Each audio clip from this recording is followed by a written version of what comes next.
14 hours, holy shit.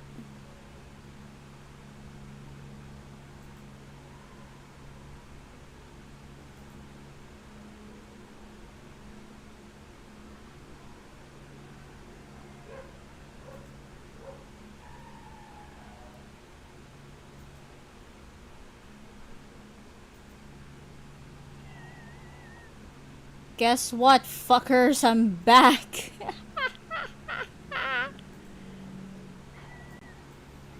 I will continue this stream until later this evening, okay? After that, I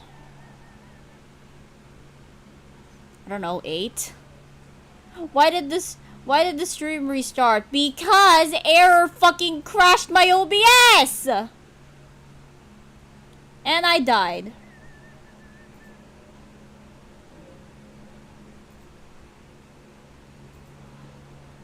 It crashed my fucking OBS and it's the funniest shit ever. Like, no joke. Like, as soon as Error joined the stream, my fucking OBS crashed. And it's funny as hell. Like, the timing of that. Like, you cannot tell me the timing of that is funny.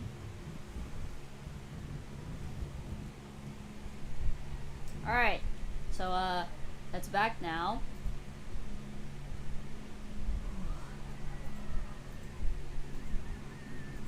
Welcome to stream number 2. I hope you enjoy this because Lord knows I will. I am going to die.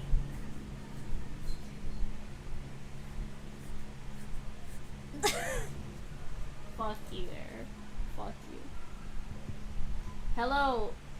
Oh my god, hey Lunar, what's up? Lunar, you would not believe this. Lunar, you would not believe.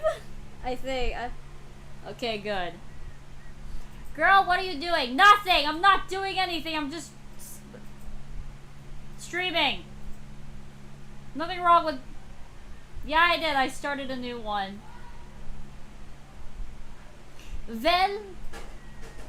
Welcome.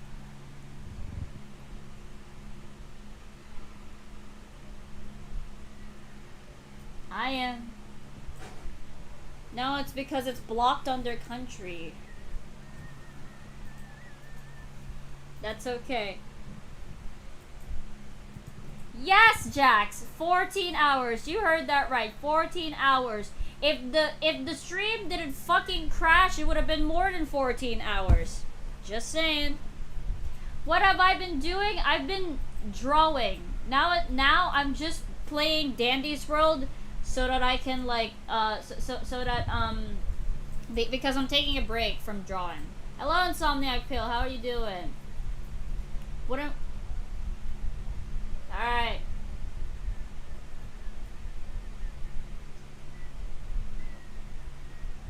Yep. It's funny as hell that Error fucking joined and then my stream conveniently fucking crashed. Thanks a lot, Error. You still have beef with me. I hate you.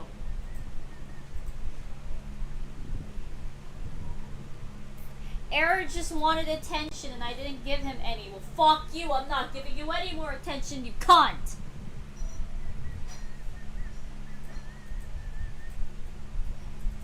What will you learn? That you're actually so fucking with it. Oh, hi, Bingus. What's up? Hey. Hey, Bingus. Hello. Hi. Yeah.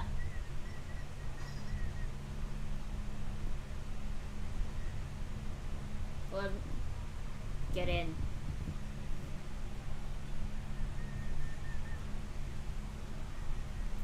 I'm still live. Oh! There you go. Man! Whoopsie. There you go. Now they can hear you. Yeah, hello, hi. Is that better? Alright. There you are. Alright, bye Star. Thank you for joining. It's the alpha. God damn. Okay, let's lock in.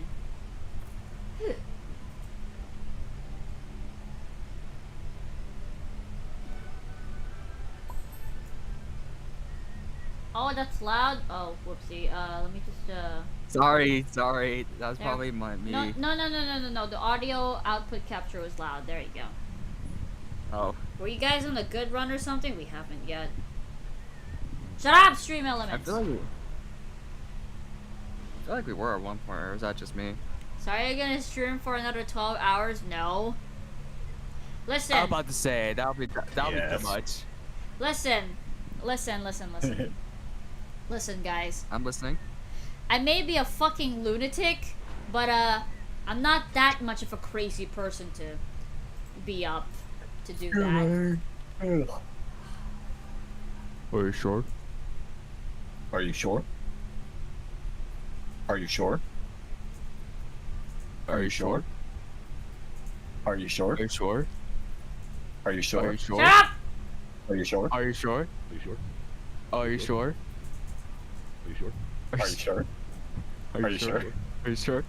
Shut up! Are you sure? Who is here? Are you sure? Hey guys, please go ahead and introduce yourselves once again. This is going. Right here. Come on. I'm Lunar Pixel. I'm a voice actor and FNF lyricist. My pronouns are she, her.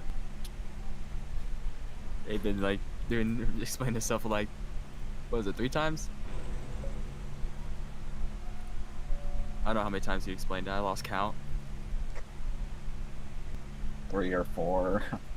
I'm tired of this. I lost count too.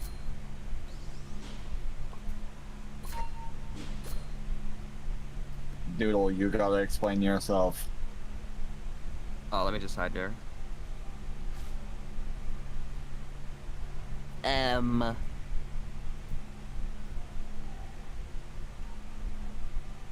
Yes. Alright, but for real though, I'm a small creator.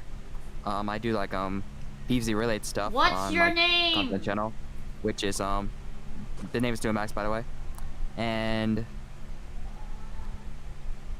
I either go by Doodle or Max or Max PvZ, either way. Bye, Insomniac. Doodle is extremely rageful.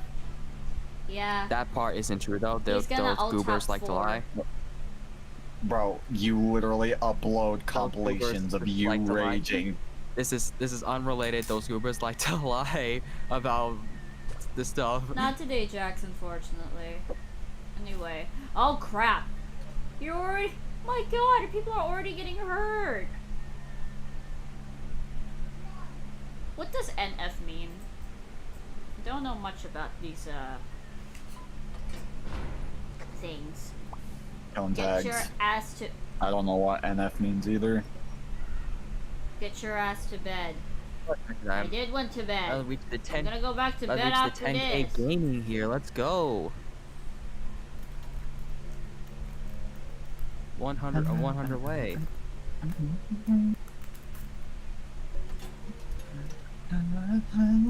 Ah, okay. Thank you. Thank you. I think Thank it's you, Pip.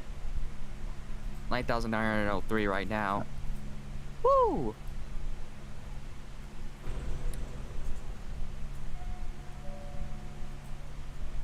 Yeah, I only know like the really basic tone tags.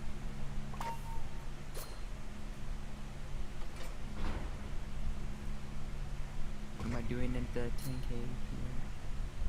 Oh no! I did not mean to do that. I did not mean to do that. I did not mean to do that.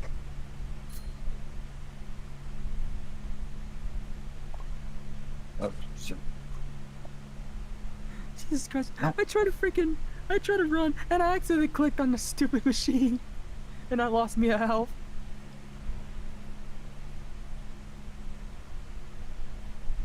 God dang it! A little pumpkin.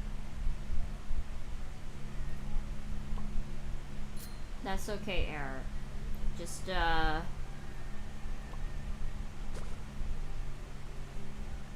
don't do that again, okay? Don't, Listener, it may be funny, but like now's not the time. At least I Ooh, thought it was tape. funny.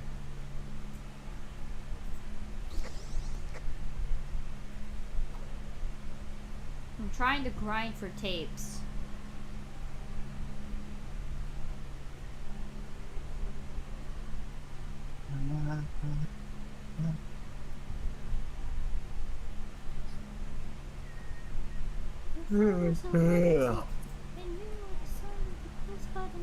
Get in. Where am I? The Zepster. Zep. Right here. The Lunar. My little soda pop. The other wolf. The what are you doing? I think they're trying to die.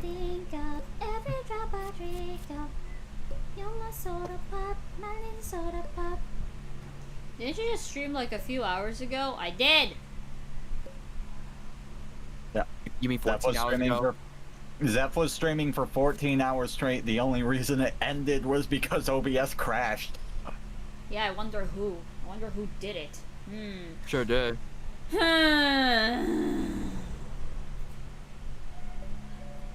only imagine who did it.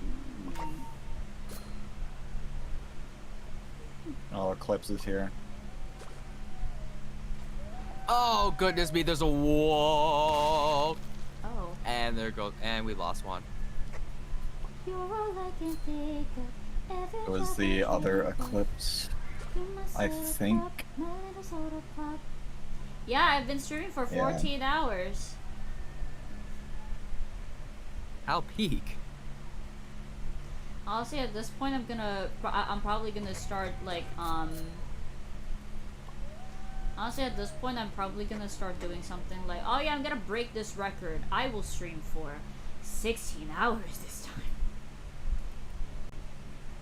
I feel like that record's already been broken.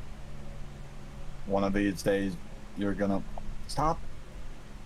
One of these days, you're gonna do a 24-hour stream. I just want to do this machine, man. Gordy, you little. One of these things Little is not what? like the others.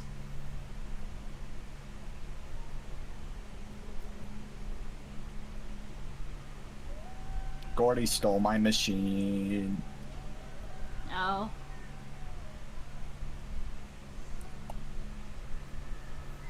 Unfortunately, the last 2 hours of previous stream have been lost to history. Well, we don't know that yet. That's it. We don't know that yet.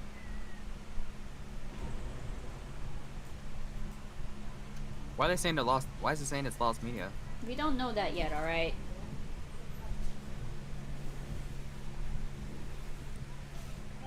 No, what? How did that count as a hit? What? Yeah, the hitboxes fucking suck in this game sometimes.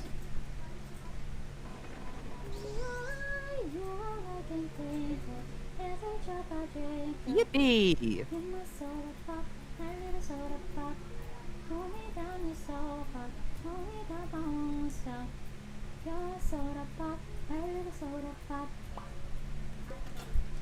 Thank you. Come again.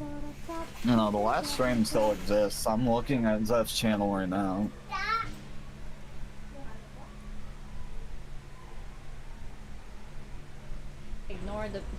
Ignore the child. Don't mind that.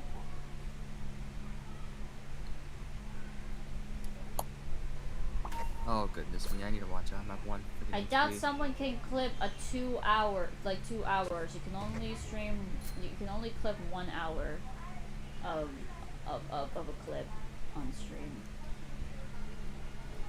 From what I've learned too, I can only download streams that are up to 3 hours. If 3 hours is reached, then I can't download it. I mean, I can. I just have to pay for it. That's stupid.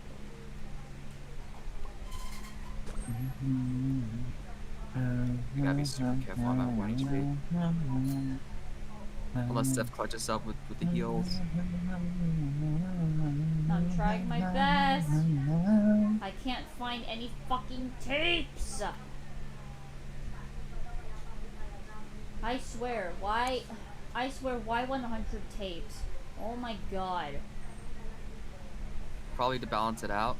I know, but 100 tapes is a bit too much. Well, what number do you think is reasonable? 80. I figured they'd be like 75 or 69. Nice. Bro. That last one was a joke, by the way. In case y'all wondering, I'm not being serious about that, although I wish it was. No, you're being serious, totally. Bruh.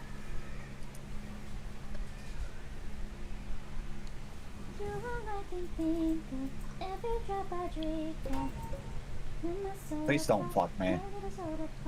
I wasn't.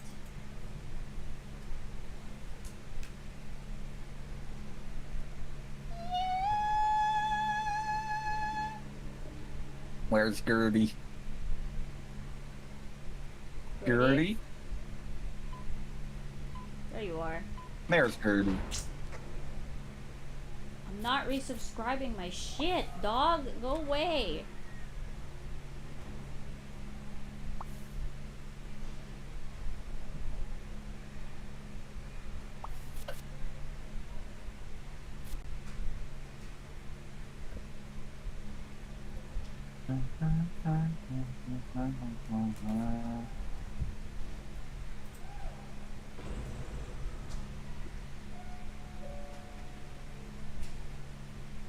Right. But then we're coming this How much tapes do you have, Zep? No, hold on. I'm still trying to find more tapes.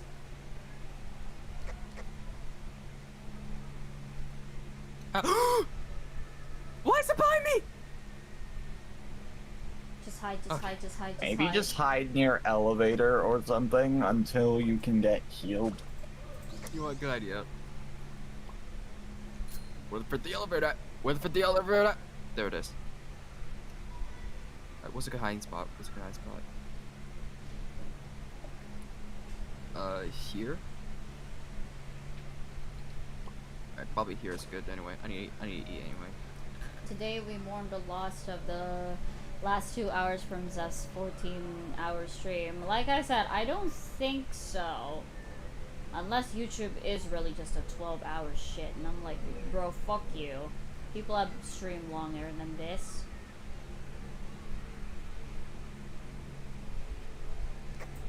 $89.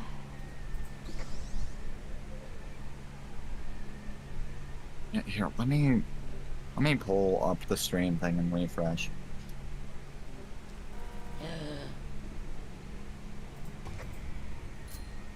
Zeph. Playlist, or no, live. Yeah, no, it's still there for me, all 14 hours. Piece of shit. Yeah, I just checked it. It's not lost. See, how long had the streamer era would abuse you? The one that Neapolitan and the Oh! Honestly, I have no clue. I forgot how long that was.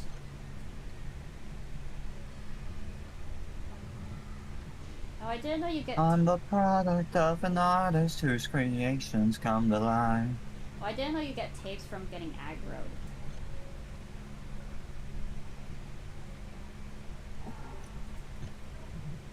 Alright.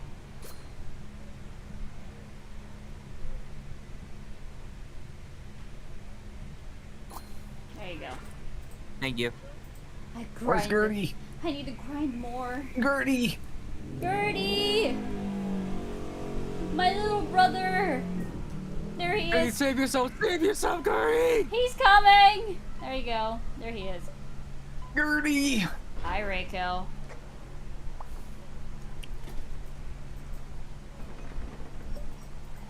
I don't have enough for that.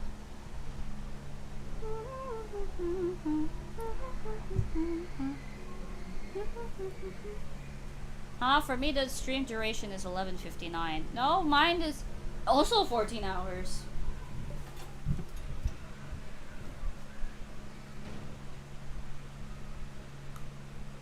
That's weird.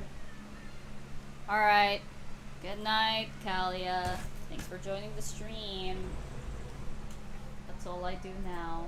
I mean, no, that's not all I do. I also try to do my Band. best. Band? Yeah, you take that. I still have a band-aid. Oh, there's Yeah. another band. Alright, well, I guess I'm taking one. Just in case.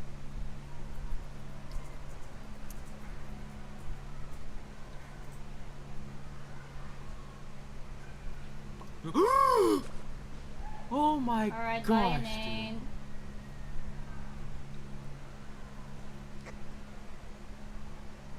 You have that one. You can have it. Every copy of YouTube is Now personal. let him have it. You can have it. You can have it. There's another one like really close by, I saw. Hmm? Is there? Yeah. I thought. Oh yeah, you're right. I'll do this one.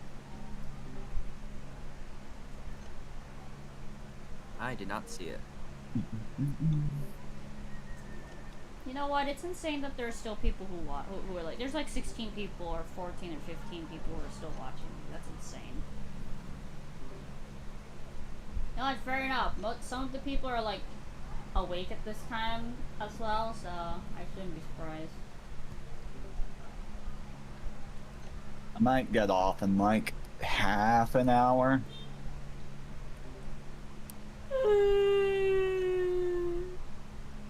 It's 2:44 for me, and I want to watch Ants Canada talk about ants before I go to bed. Who? Ants Canada. Is that a... He's a YouTuber who keeps ants. Oh. Okay. Alright, go make ramen. Ah.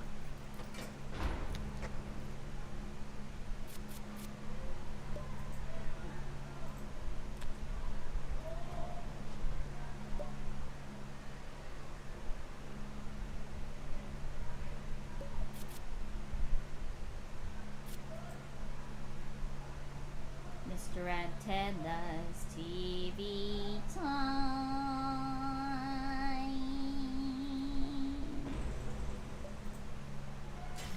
Of course. Oh. I'm going Alpha! Oh god, here we go. Ants I'm Canada. an Alpha now! Someone said Ants Canada mentioned. Looks like someone here also watches Ants Canada. Hell yeah.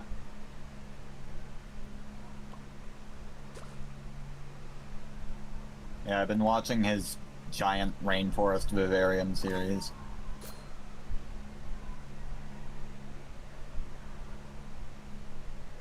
I'm trying to find a good place to distract.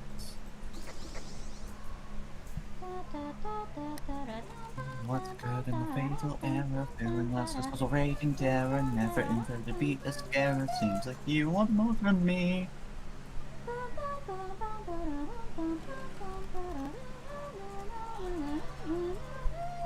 They still on? I don't know if they're still on. Poppy, no!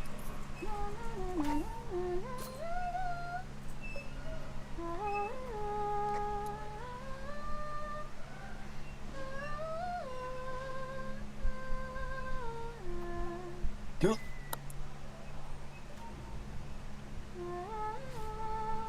God damn it. Thank you, Zap. No problem. Come on.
There's a band-aid again. Where? Where? What? Right here. Oh, I see it.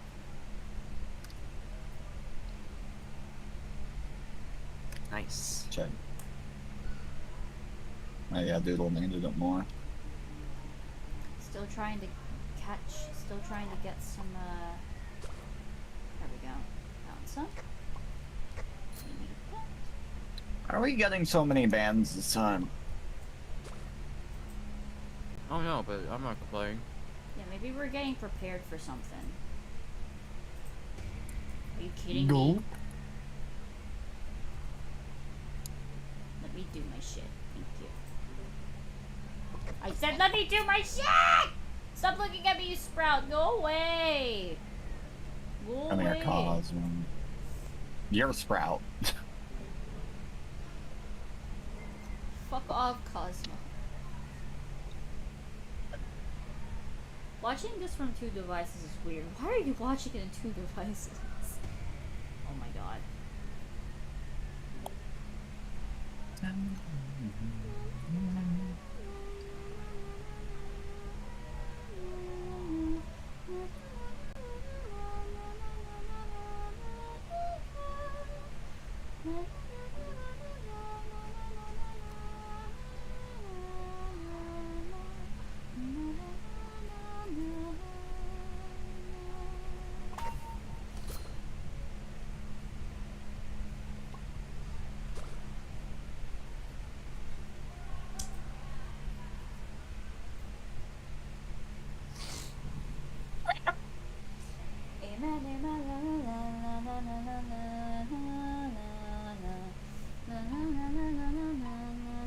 Gertie! Gertie. Oh my god, Gertie.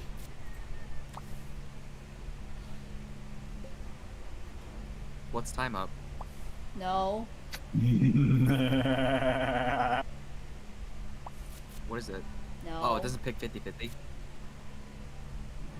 Ugh. Thank God.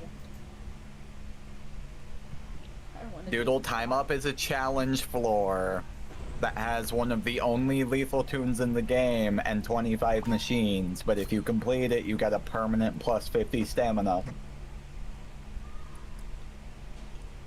I still haven't. So it's like finished that gambling? shit. No, not at all like gambling. Like a You do hard something hard and get a reward, or you fucking die. It's like something I would. No. Don't come this way. Oh, I rib. Hi, Ribby. And Croaks. That's okay, multi-fandom. Thank you for joining anyway.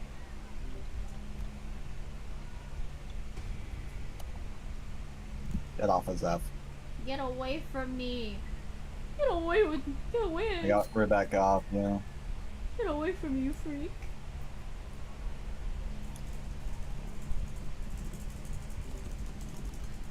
Man.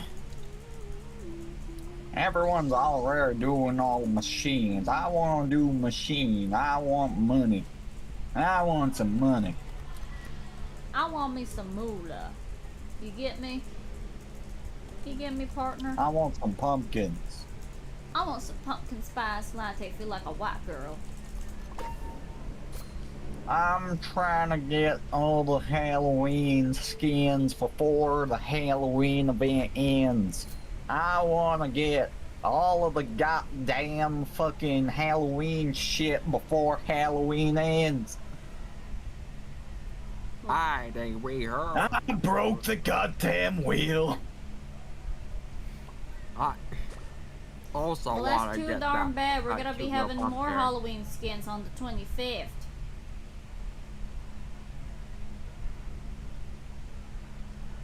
I ain't joking. Anyway. Gordy. Gertie.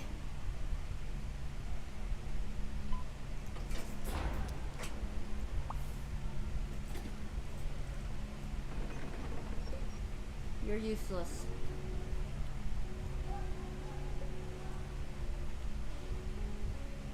Dandy, like you're actually fucking useless.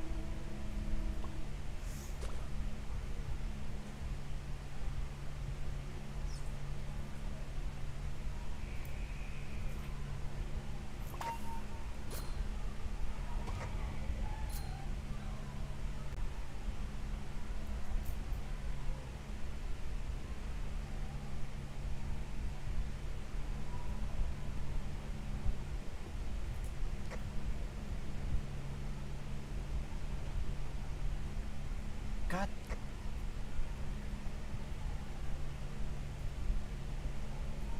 Oh, great toodles. Nope.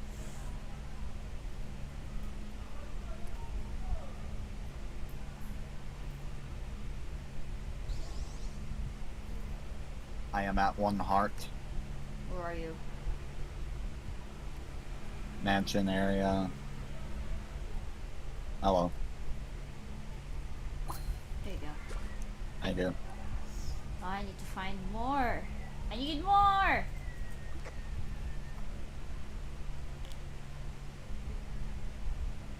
Oh.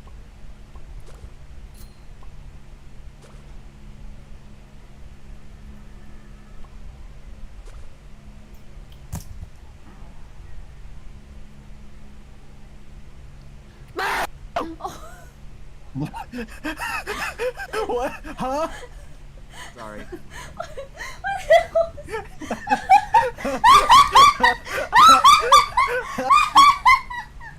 What's so funny? It was loud and it cut out. What the hell was that? I sneezed. Yeah, it was loud and it cut out. Okay. It didn't sound like It was you were funny. sneezing. Wait, did it just sound like I just said ah? It just sounds like you screamed. It sounds like you were getting chased or something, like Wait, ah! hold on. No, that wasn't Lunar. That was Doodle. Doodle. All right. It's like I can't. That's actually fucking funny. Oh my god. Ah, someone clip that, please. Oh my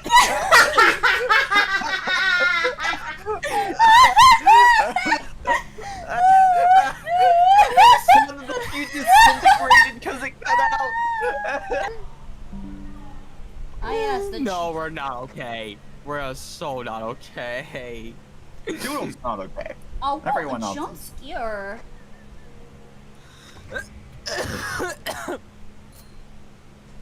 Get away from me, you freaks. Get away That was from me, you hilarious. freaks, please. Indeed it is. My god. These 14 hours are seriously getting to them. No. It's getting to me. These fuckers, they probably had gotten more better sleep than I did.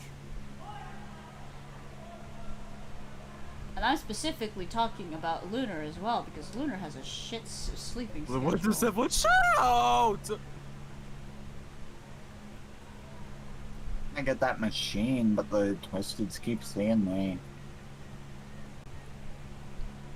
Oh, let's go gambling. It's all gambling. Let's go gambling, bro. Let's go gambling. Oh my god.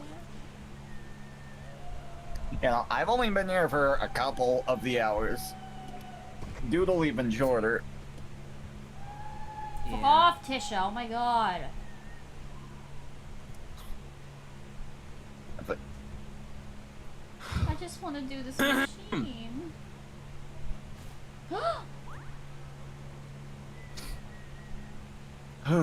You're...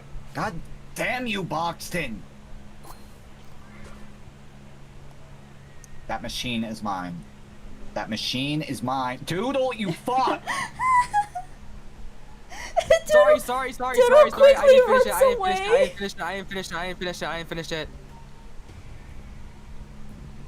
Doodle quickly runs away in fear.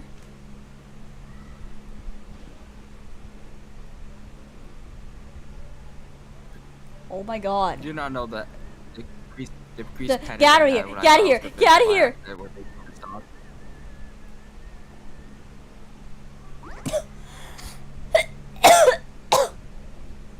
Please go away. Let me finish this fucking machine.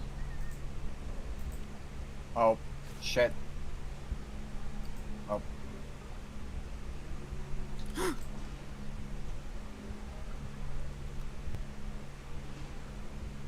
I want to eat the strawberry. Yeah, you can. Go, pumpkin, go! Thank God. Come on. Who's hurt? I'd like to apologize for my outburst there. No, you're fine. Yeah, you're cool. But at the same time, Doodle, I said this machine is mine, and then you got on it. I didn't hear it, in my defense. I didn't hear you say that. In my defense, I wasn't paying attention.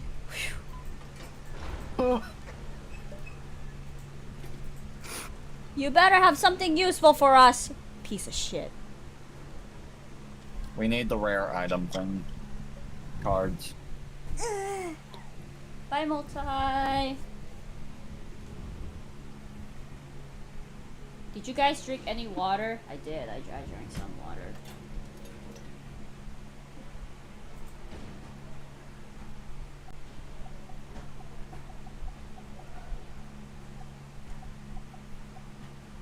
Water.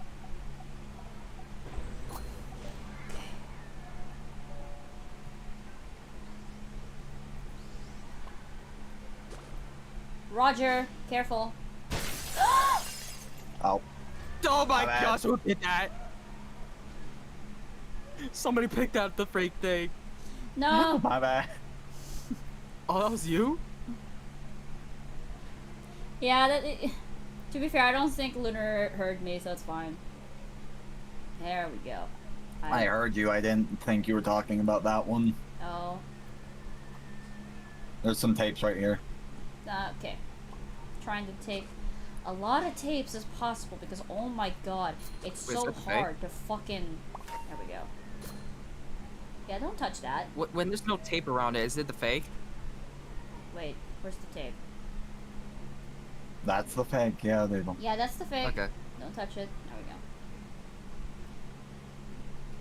we go. Okay, see, I'm learning, chat. I'm learning. Exactly. It's midnight for me right now, but I'm still not tired. Listen, don't be like me, okay? Don't be like Z-Fanatic 14, okay? I'm just saying. Meanwhile, it's 3 a.m. for me. Oh boy, 3 a.m. Oh boy, 3 a.m. Oh, One of these days, Doodle is accidentally gonna say a slur in another language because he's just saying gibberish and he's not gonna realize. Oh no. Who of the tunes of Dandy's Robo Listen, I know what I'm 3 saying voice if you isn't could? possibly gonna be another language. Any of the female characters, honestly.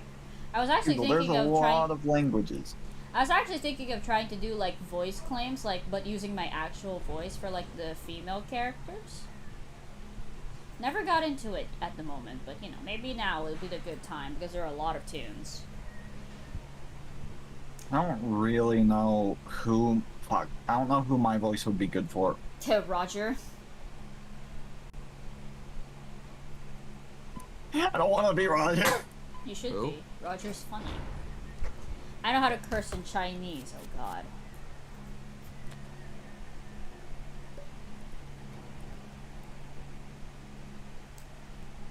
"46 tapes. I am screwed." I'm injured. I am injured. And Dandy nutted again. God damn it. Stop Wish you nutting. would stop doing that. Stop nodding, Danny. All over my clean carpet. He's spilling himself all over the floor. Oh, I'm about to spill. No! Give Spell water. What? Drink it, dumbass. Agreed. I see a band. I see a band. I need to finish this machine, and I need that band. I am so low. Yeah, you need it more than anybody else.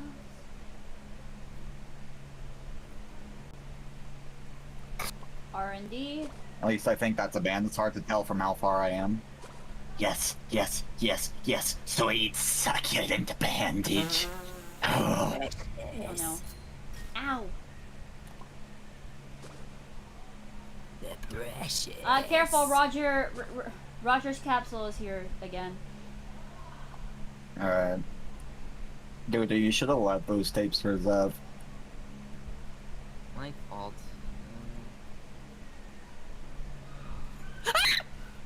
No, no, no, no, no, no, no, no. What the hell was that scream? It sounds like how I scream. That's an average Doodle. How is Doodle higher pitched than you? You're the woman. Maybe. Listen. Maybe Doodle is. Maybe? Maybe Doodle is a woman. Nah, brother. Conspiracy. You know how I could debunk that? Coca-Cola. You know how I could debunk that theory? It's a Kool-Aid. Yippee. I have. Yeah. You have what? I said I have. Are you sure you have Balls. balls? Are you sure about that?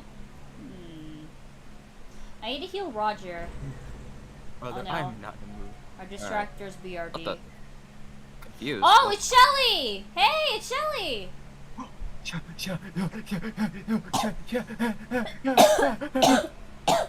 I know you picked that one up. I immediately could tell. I immediately could tell because of the confused. Found him. Found her. Oh, Treadmill Gaming.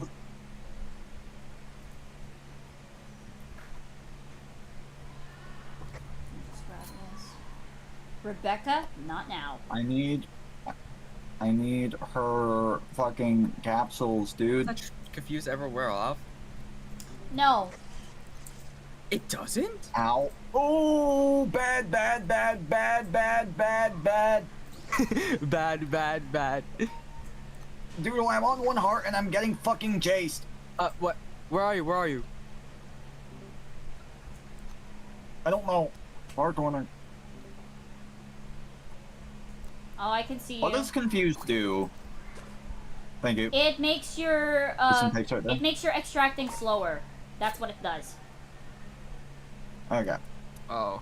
That's what I thought. I just didn't know. Oh my. Everybody is on my ass. I just want the Shelly capsules. Seth, save yourself! Save yourself, Seth! I'm trying. No, why me? Oh no. Shelly, Shelly, Shelly, where are your capsules, girl? Shelly, where are your capsules, girl? I found one. Here, I found one right here. No. Come Where's here. right here? Right here, yeah, here. Not this one though. Hey, there's That's one. Rebecca's. Go, Lunar! Oh my god. Thank you.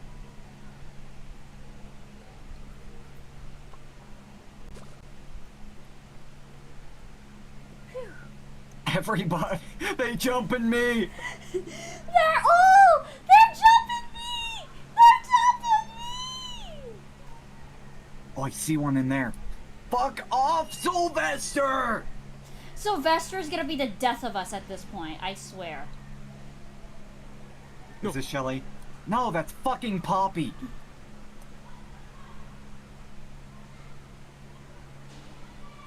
Oh my god, you're back to 1 health. I feel so bad Please, for you. no, please. No, no! You have a band-aid! I already used it! Oh. Where is Oh my Shelly's god, second capsule? you brought Poppy to me! I didn't mean to! No, no, no, no. Oh, no. Run, run, run. Run, Where run, run. is run. that Oh my God, you almost goddamn ran through it. capsule? I need that goddamn capsule.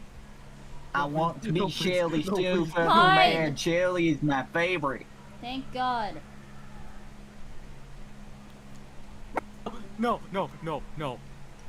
Oh my God. Oh, No, please. This is the No, most this is the most stressful fucking this is the most stressful fucking shit ever. It's funny as hell, but also I feel Oh! Run! There you go. Okay, my that's God. Okay, I have dude, I have lapped the entire map several times. I cannot find this second fucking Oh capsule. God. Don't come here! No, no, no, no, no. Run, run, run, run, run, run, run, run, run. No, Sylvester. No, Corey, Sylvester. help No, me! Sylvester. No, Sylvester. No, Sylvester. No, Sylvester. No, Sylvester. No, Sylvester. No.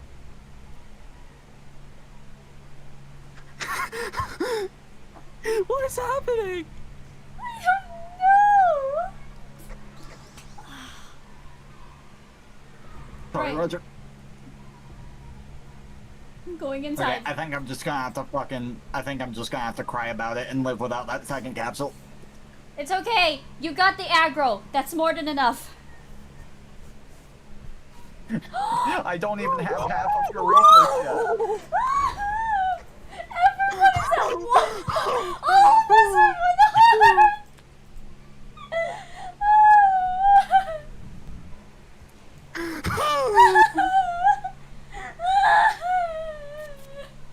I swear to God. What is happening? I can't do this, man. This is so stressful.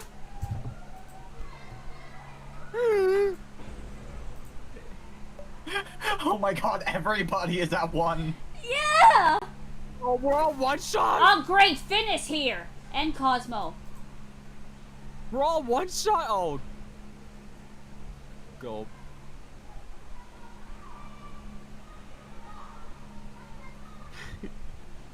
Cosmo. Dude, they kept jumping me. I kept getting healed, and then somebody else would come out of nowhere and hit me. And then I got healed again, and someone came out of nowhere and would hit me. And then rinse and repeat.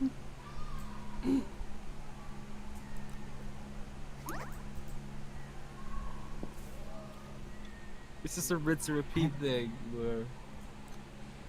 Am not distracting as low as I am. All right, who am I Goodness I me. going to prioritize at the moment? Jesus Christ. Our Gordy, I believe, is actively distracting. I'm not sure. They're also extracting because their extraction is much more faster. Yeah. Right. Let me just get this. Oh. Yikes. Okay, finally hit 12k. I'll do. Okay. Thank you. Mm-hmm. At this point, we need teamwork. We need teamwork, guys. Exactly. Teamwork makes the dream work. Never mind. Someone died. I spoke too soon. It was the Roger, and I died. Oh my gosh! No.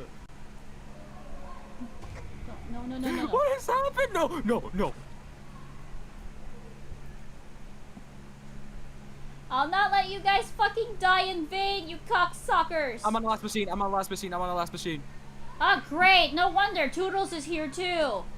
No wonder people are dying left and right. Literally start running right now. Finn is at the elevator. Careful. Oh, my goodness.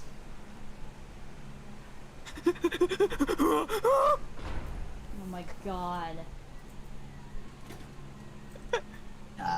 Daddy, I swear to the Lord, frick you, Daddy. If he sold heals, I would have been pissed. Yeah.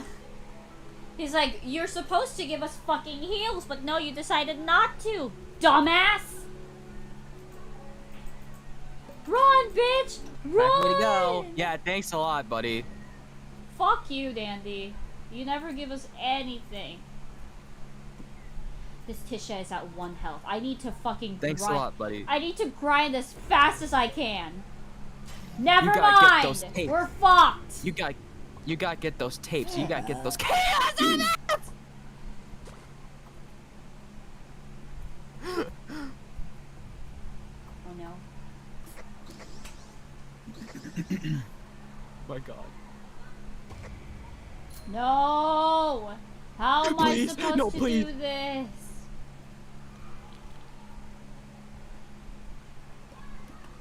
No, no, please, no, please.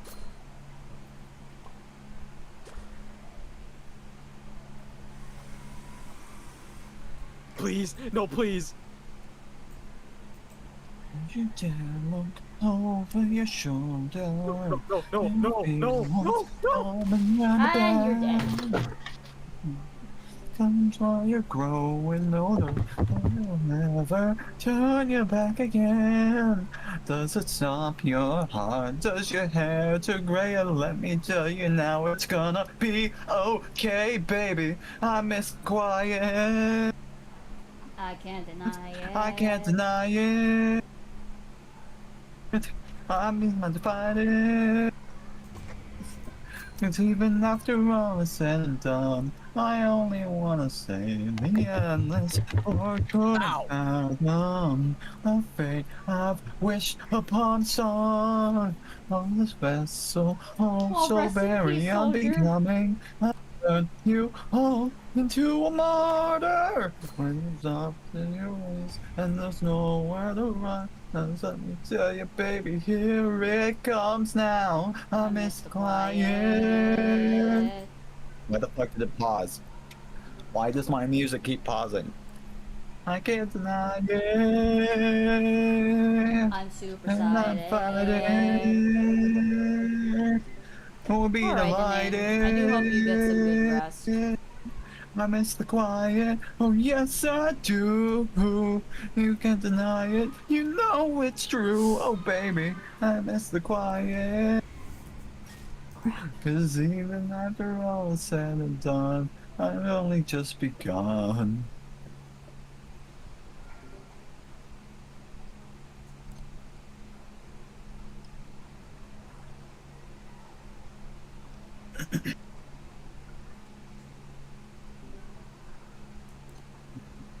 I'm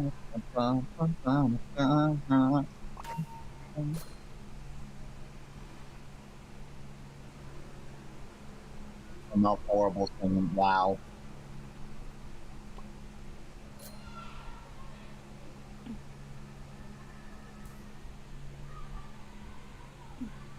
Oh my gosh. Oh my god, go away. I'm trying to do the...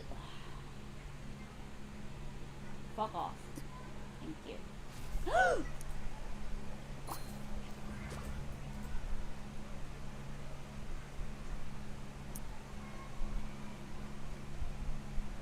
I miss the quiet. No. I miss the quiet, and yes I I do. can't deny it. I can't deny it. I'm fucking You know it's true, oh baby. dying. I miss the quiet, all the things I do before I turn on the violence. This is Redefine really it to a lining. I miss the quiet. I can't deny it. It's true, oh baby. I miss Tell the him quiet. no, Felder. Cause even after all is said and done, we're only having fun. I'm only having fun. I'm only having fun. I'm only having fun.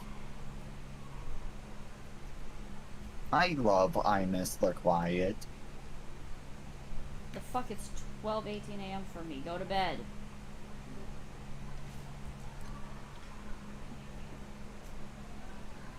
More dying or more drawing? I don't know, man.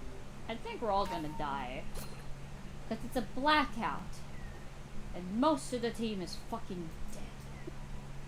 And my tune has the worst skill check. And it's so slow.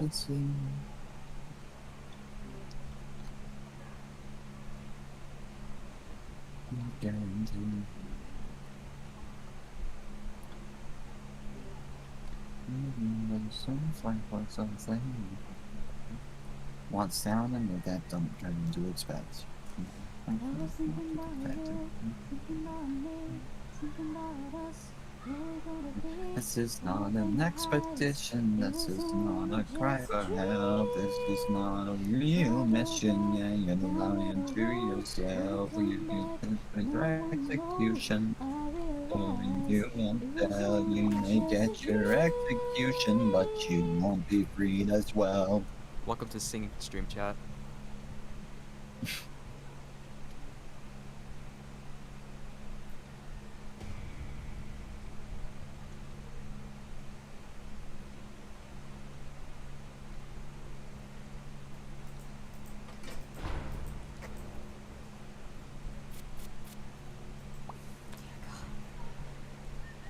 Wow. Add insult to injury. First aid.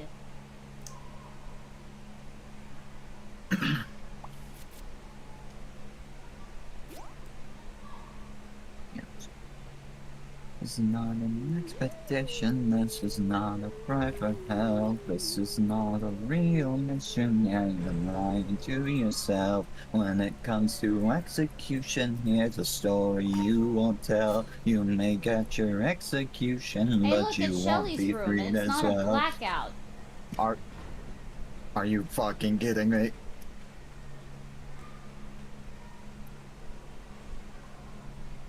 Stegosaurus. Oh my god, I am a sauropod. Stegosaurus. Oh god. What is that, a Brachiosaurus? That? I think so? There's many sauropods it could be. Look, it's a Triceratops. What? Come to my Oh screen. yeah, Triceratops skull. And what's this one? And T-Rex skull. At least I assume that's a T-Rex. Look at I'm Shelly. gonna assume it's a seeing Brachiosaurus fossils. because they seem to only be going with the most known dinosaurs, and Brachiosaurus is like the most popular sauropod. Look at Shelly getting a fossil. That's cute. Hell yeah. Listen, I know we're like trying to fucking live in shit like this, but I still need to, like, you know, but I must show you the stuff. Don't mind Gordy suffering there, okay? He's fine. We got more. Oh my god. Are those paleo-accurate ornithomimids? Yeah.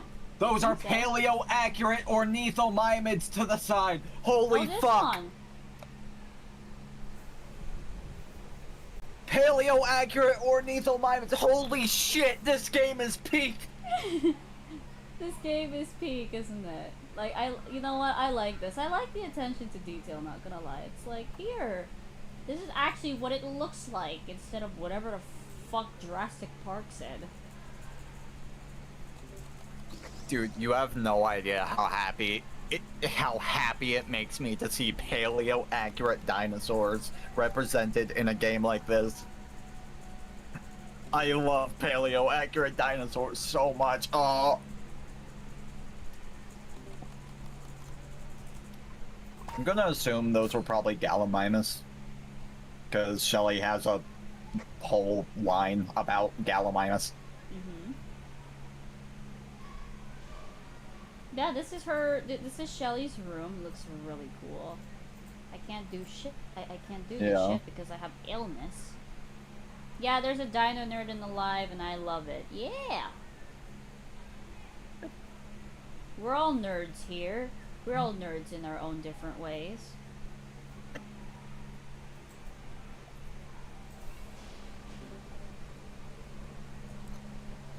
Dude, dinosaurs are my special interest. The amount of dinosaur content creators I follow on TikTok, they have... Oh my fucking god, Jurassic World Evolution 3 came out today. I was gonna play it. I forgot I pre-ordered the deluxe edition. Lamau. You should play it tomorrow. I gotta download it. I'll probably keep my laptop on and wait for it to download. Mama. Okay.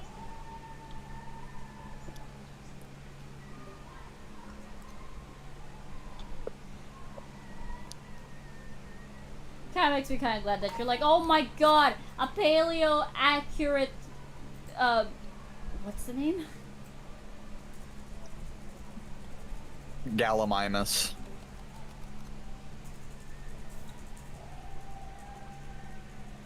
Dude, because, no, I was expecting, if they were gonna have a dinosaur, I was expecting they probably would do, like, a Jurassic Park-esque dinosaur, or, you know, just not paleo-accurate. But they had fucking paleo-accurate ornithomimid statues, and that... Oh my god! Makes me so fucking happy. Aww.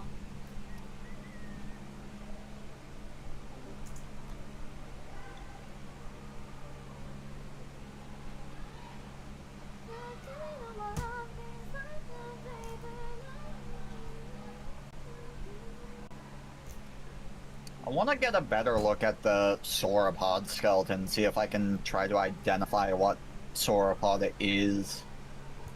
Hopefully it won't. Hopefully we won't get another blackout. Because Jesus Christ, Shelly's room is really good. Yeah. Yeah. I think it is Brachiosaurus, but it's really hard to tell. I'm just going based off of the shape of the skull. And the fact that it is one of the sauropods that actually stands upright instead of long.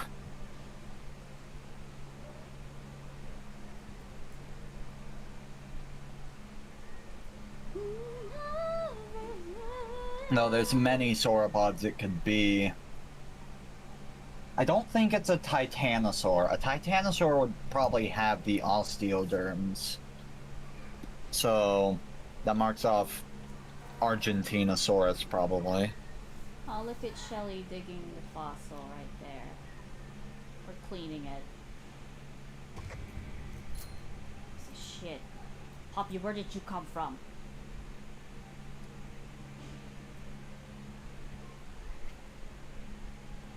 Imagine if Swap fell as a skeleton dinosaur hybrid.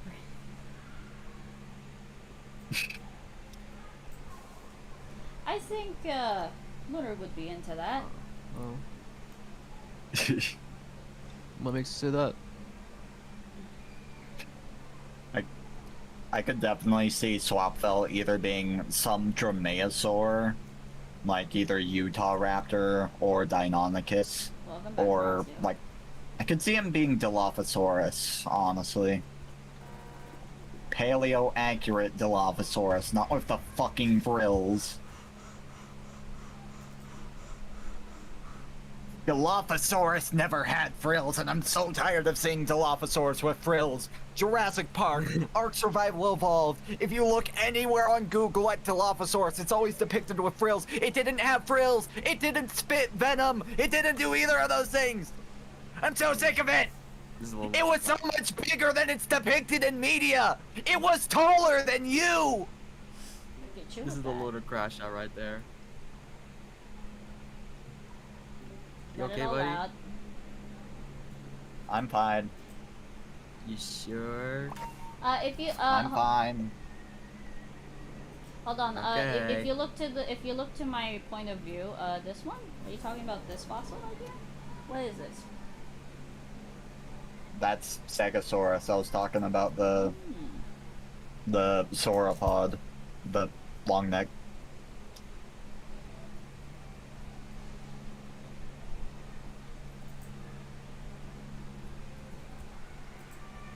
God, the paleo-accurate ornithomimids are gonna make me fucking tweak in the best way possible.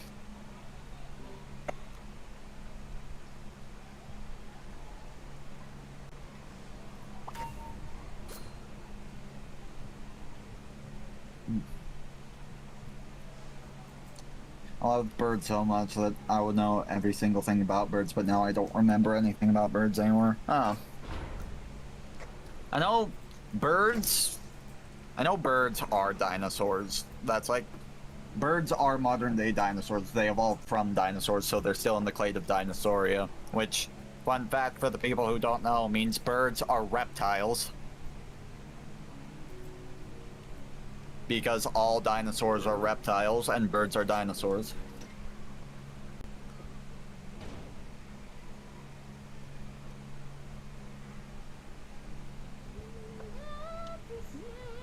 Word.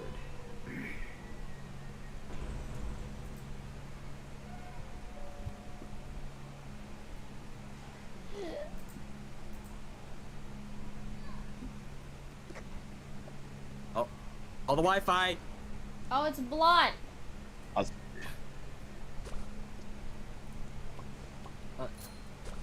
Oh, my wife.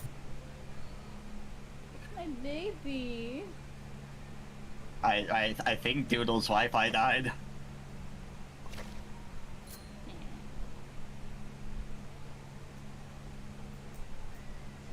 I'm a survivor. Not really. I don't think I'll survive this.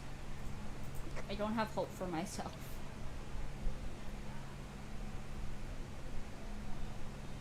Doodle. Doodle?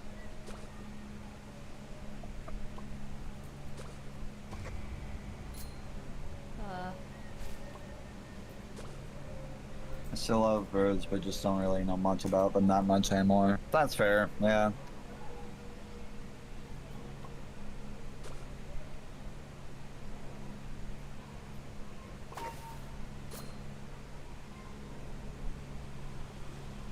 I just... Goodness me. I'll do respect.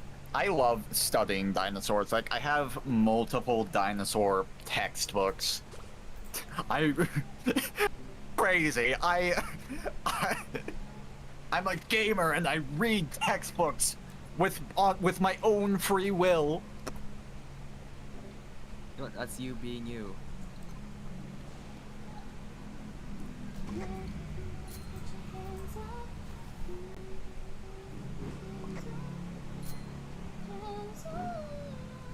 Yeah, my most recent one I got is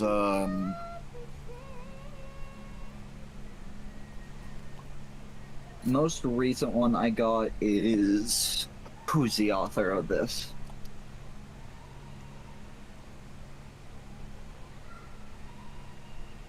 Dinosaur World, written by Evan Johnson Ransom. And then I also have this other one. It's not dinosaurs, it's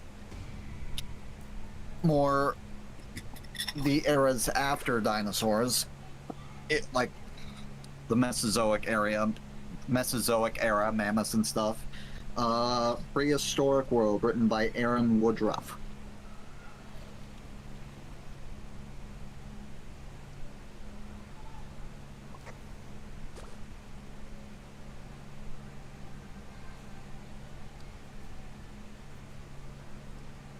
And these are huge books as well. Heavy. Over 1,000 pages each. Fucking... Heavy. Yeah. Like, fucking school textbook level, but bigger than some of the school textbooks I had.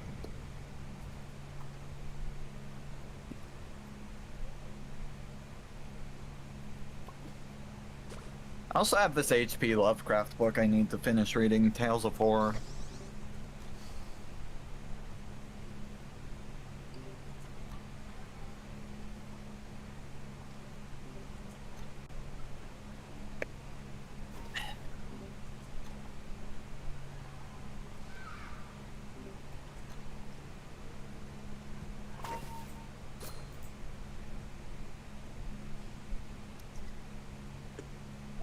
I would love to see someone make a, like, truly Lovecraftian Undertale AU.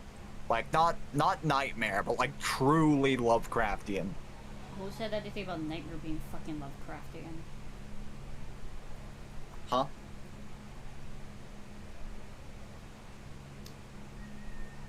I don't know about you, but Nightmare is definitely no. Nightmare is definitely no Lovecraftian horror, bitch. Yeah. I could easily I only punch him in the face. said that because there's people who probably would consider him Lovecraftian because tentacles and emotion related. Nah. That makes no. No. Just the last machine. Oh my god. He's so cute. Look at him. I wanna I kiss think- you. Yeah? Sorry, random tangent. There's this one game that I absolutely fucking love. It's an incredibly underrated horror game. And I think it does Lovecraftian horror really fucking well. It's Call of Cthulhu 2018.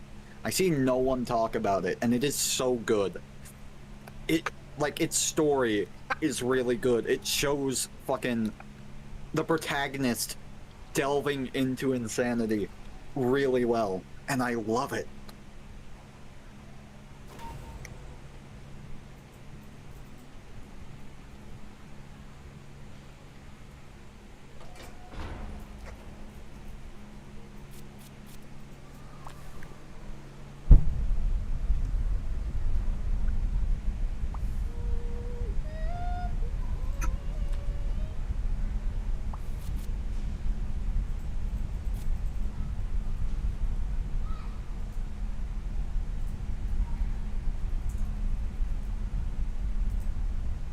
You're still streaming? Yeah. Oh, we're in Shelly's didn't crash. room again. Ah, yeah.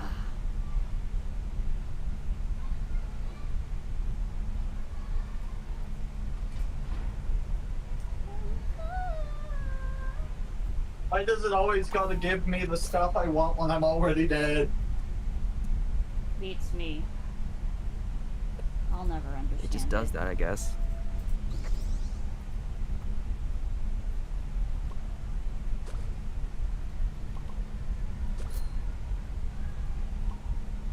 Oh, Connie's here, so at least I don't have to. Oh, Roger's here too. Well, at least I don't have to worry too much. Unless I'm stupid and I get fucking one shot. Yeah, fuck it, we ball. Oh my god, I'm spectating Gordy. They have fucking paleo accurate dromaeosaurs too. Nice. Like, obviously their heads are a little spherical because it's a Roblox model. But aside from the heads, that's so cool. I haven't seen V's floor yet. I've been to V's floor multiple times.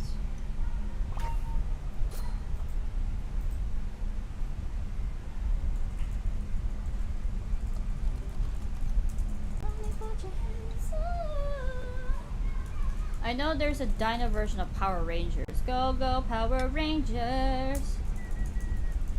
Power Rangers! I'm not really into Power Rangers, but I think I remember watching a few episodes of the dinosaur one when I was younger. There's a dinosaur?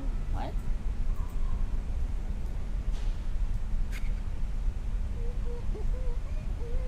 Oh, great. I don't remember Yada's what it's coming called. this way.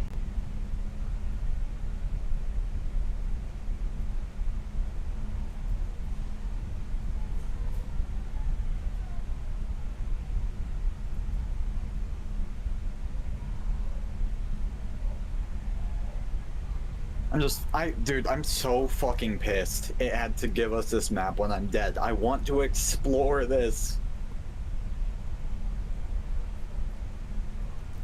I'll help you in any way I can. What does Pumpkin do, bro? They distract and extract.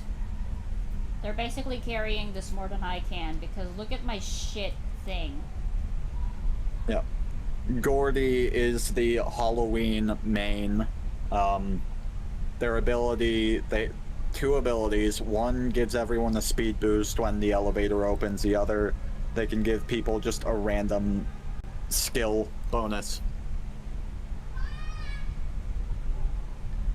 And as Zeph said, really good at distracting and extracting. They just have kind of the only bad downside stamina. to is bad stamina and bad stealth, but that's kind of beneficial in a sense because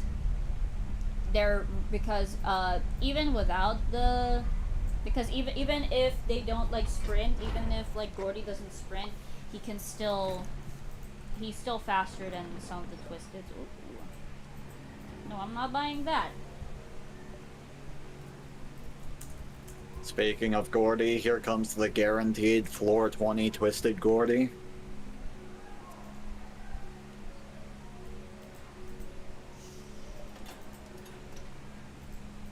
I'm really glad they added more types of machines. I hope they add a few more types of machines. I think that would be fun, because having different types of machines to do really helped me Oh, here comes Gordy. stay entertained by the gameplay loop.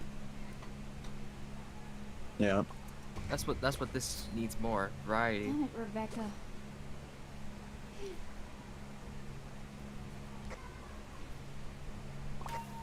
Maybe when this game updates, who knows when it updates, I don't know. Can there be a dino tail? That would be cool, but I do not trust people to fucking do it justice. Because I know if somebody made a dinosaur AU and they weren't Oh yeah. a paleo nerd like me, they would probably end up doing a lot of the inconsistencies and stuff that piss people off. Like, as I said before, the whole Dilophosaurus having frills thing. Oh yeah, random user. Gordy's really hard to get. Especially when he's only a Halloween tune.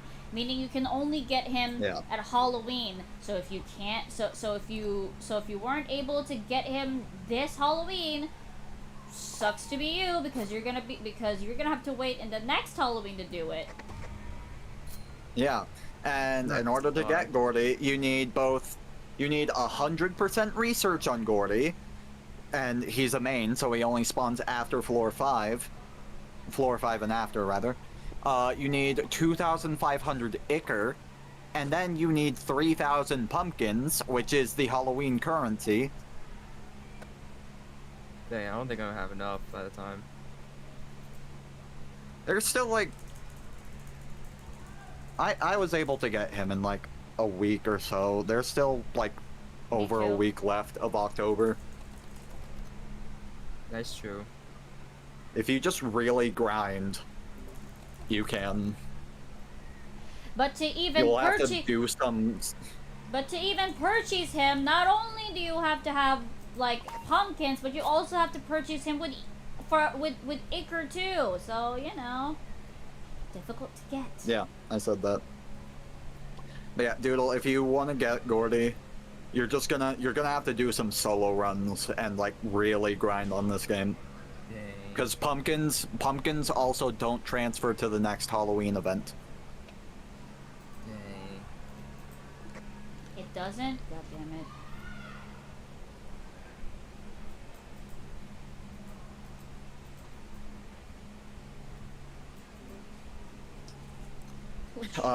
The other new machines, one is a circle one. It's kind of like the original one, just different format.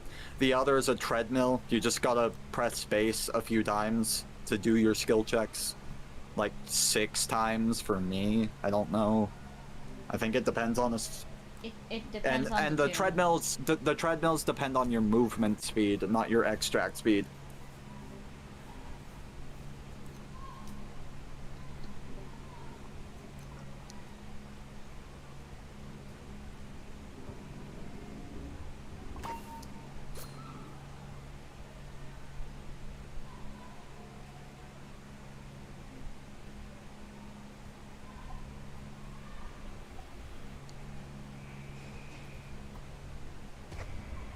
$500 machine variants. Oh god. 500 cigarettes. I know there's probably a lot of people who don't get the reference I'm making. Though I know it is a meme, so people probably know it from that. 1 little, 2 little, 3 little engines, 4 little, 5 little, 6 little engines, 7 little, 8 little, 9 little engines, 10 little engine home. That's okay, random user. It took me like a fucking year to get at least one name. Yeah. I got Gordy. Gordy was my first main, because Gordy, so all the mains you need 100% research on, but because Gordy is guaranteed floor 20 during the Halloween event, it is a lot easier to get him. And also, they have a lot of days during October where Gordy and the other Halloween tunes are more likely to spawn, because they're only here for Halloween, so might as well give them as many days as they can. Oh. I thought I lost Tisha. What the fuck? I saw it. Oh my god. No, it's not. Yeah. Guys, stop assuming it's iron. Stop. He does not. She does not sound like iron. Oh my god. Who is Ire? Well, that's what I want to know. That's my friend. Oh yeah, another thing about Gordy, his Twisted. So, since we're spectating right now, I'm gonna explain how Gordy's Twisted works. His Twisted sits idle, and he has a rage meter, like, He's a glisten. stationary. You gotta feed him to make the meter go down. And if it fills up, he goes enraged, and he is faster than Pebble, I believe, and also, obviously, panic mode sets him off.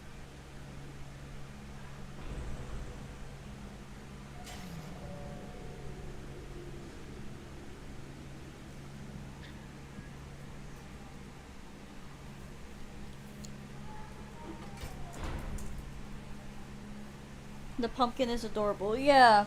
He's my little Shayla. He's just a little kid. Yeah, this main is just a kid. Yeah. Gordy and Toodles are the only children, which is really sad because Toodles only gets to see Gordy during the Halloween season, and they're the only characters that are around the same age.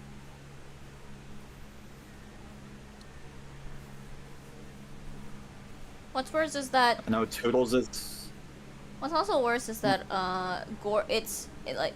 Gordy can't remember his own parents. Yeah. Because they were never made. Because his... Yeah. So Gordy's parents, they were like the faceless parents you would see in cartoons, like in the old seasons of Allowed House, I believe. Mhm. So when everyone was made with Iker, his parents were never made because they didn't have faces. So he tries really hard to remember what his parents look like, but they never had faces to remember.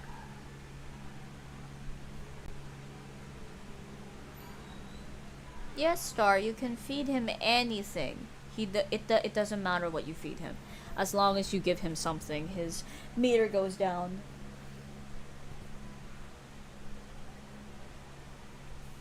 And Gordy's just a little kid. He doesn't know what's going on. When his twisted form is really scared because he doesn't know what's happening to him.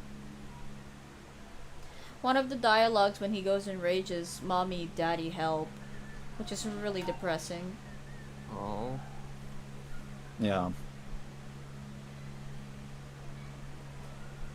Poor kid.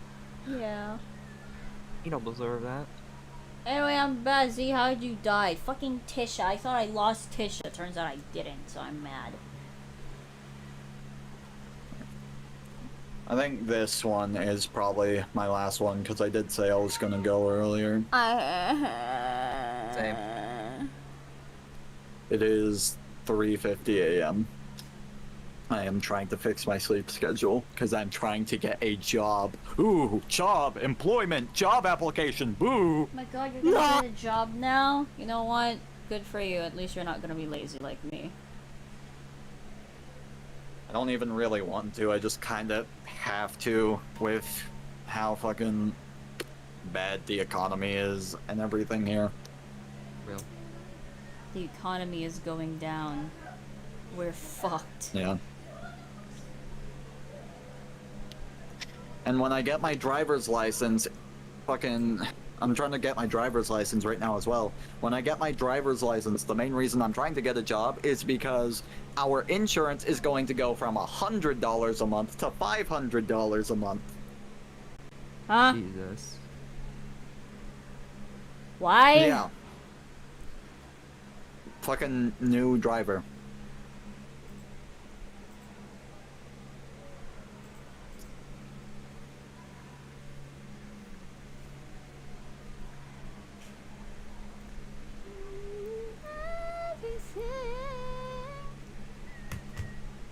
Gonna. Anyways, yeah, I am going to go now. Bye-bye, chat.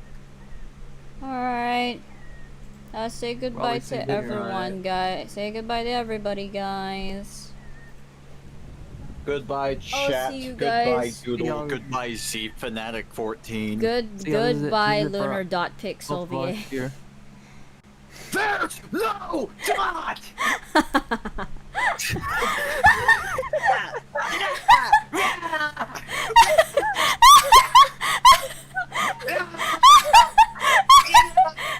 Oh my gosh! Oh my goodness! No, Lunar. You know what you sounded like, Lunar? Lunar sounded like, this is Sparta! No! I'll There's see. no dot! I'll see you again. Don't worry, okay? Oh my goodness! Her, KJ, her. But yeah, like I'll see you again, Lunar. I'm gonna. If we don't hang out again, I'm going to die. Jesus. Alright. Yeah, Lunar Pixel dot. No! Doodle, I am going to end you. I'm actually going to end you.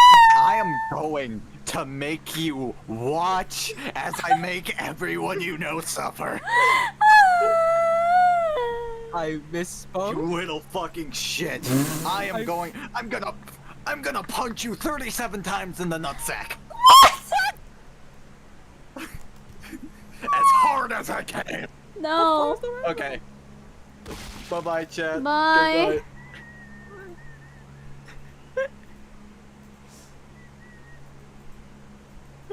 Oh my goodness me. Should I be scared? Maybe. 37 times in the sack. I'm a flower. I don't have those.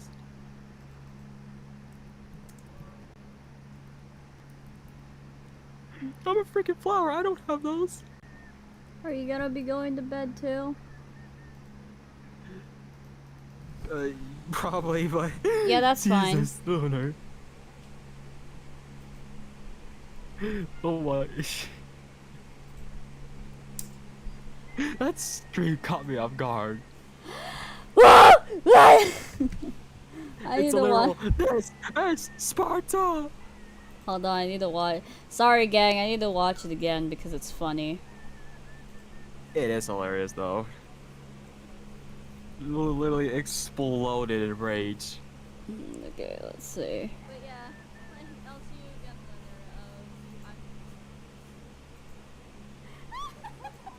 later. There we go.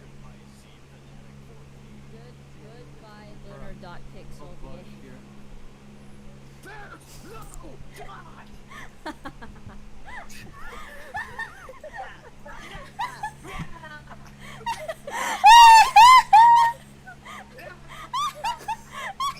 Oh my goodness.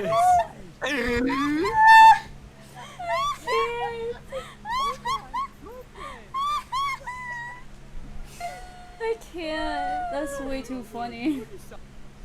I'm gonna clip that. I'm actually gonna fucking clip that. There is no done! Ah! Ah! Ah! I can't. I think it's on time art negative. Negative 32, 132. Or are you on it? Lamau. Right. Alright, okay, we're going. Alright, well, good night. Doodle. Yeah, right. Yeah, I should be EP now. Good night. Night, night, Zap, night, chat. Good night. Lunar's Let's my never do it favorite for gal, now. exactly. Yeah, you'll see Doodle again soon. Maybe. I don't know. I'm probably gonna eat him anyway. Bye. What? But I'm not a. Well, that was fun, chat. I hope you guys enjoyed that. But, you should probably know, we're not done yet. Oh no, we're far from done. Well, in the meantime, I'm gonna bring out the well, you know what? In the meantime, I'm gonna bring out, like, Watch Mojo just to listen to this shit. By the way, I'm gonna go, like, eat, so, oh yeah, I'm gonna go eat, so, like, you guys enjoy this. As they were released, would have to buy all that content again if they wanted to unlock all the cosmetics. It was a bad move on Bungie's part, but equally strange to witness was players getting this worked up about not having every I'm gonna eat, be right back. in their game. Number 11, pro-slavery Mortal Kombat fans. Mortal Kombat 11. I can only about helping myself. What kind of officer am I? What kind of man? Depending on what character you use to beat the final boss, you'll get a different ending in MK11. When playing as Jax, he goes on to use time travel to go to the past and stop the transatlantic slave trade from happening. But most people who look like me haven't had that chance. I owe it to them to put things right. Though this seems like a net positive, a small minority of MK players got very upset and claims that this was equivalent to racism against white people, accusing NetherRealms of fueling racial divisions. It's strange to imagine anybody was offended at the idea of preventing and ending slavery, but this vocal corner of the internet backs themselves into a bizarre pro-slavery stance in their objections. The world's a better place for everyone. Turns out, you can have everything. Number 10. Starfield is a Microsoft exclusive. Starfield. That's why we're here.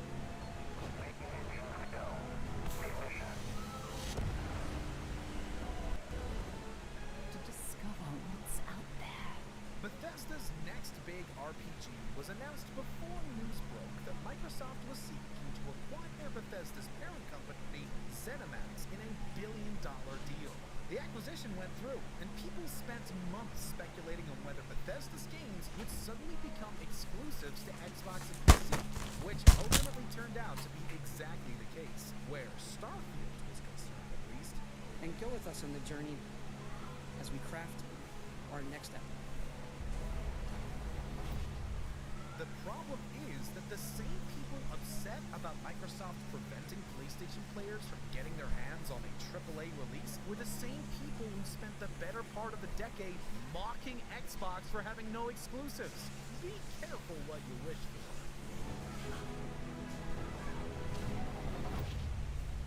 Number 9. Fruit won't explode. Halo Infinite.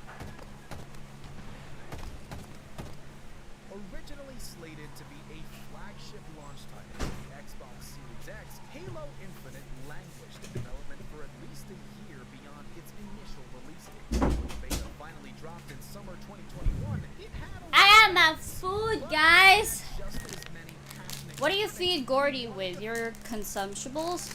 Yeah. Well, no. Like I said, any item. However, like the thing that you're gonna feed them is the first thing in your inventory. So yeah.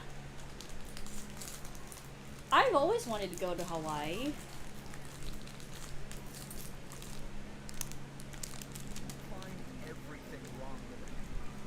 I'm eating right now. Cabin's first. When I get back, we can look. That went beyond legitimate gameplay criticisms and developed into people complaining online that the fruit in Halo Infinite doesn't explode as good as the fruit in other FPS games such as Call of Duty. How dare Microsoft make a game without realistic fruit-destroying physics? Set a fire in your heart, Spartan. Number 8. Offensive Zombies. Back for Blood.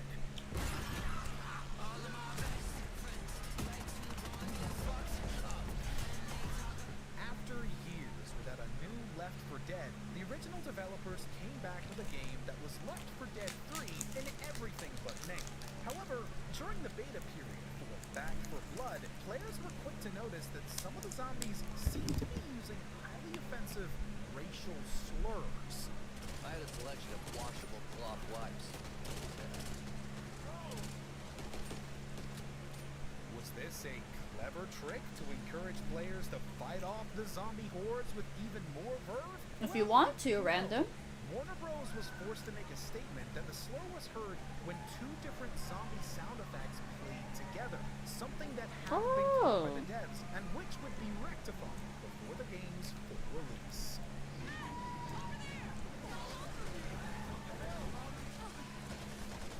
Need to reload.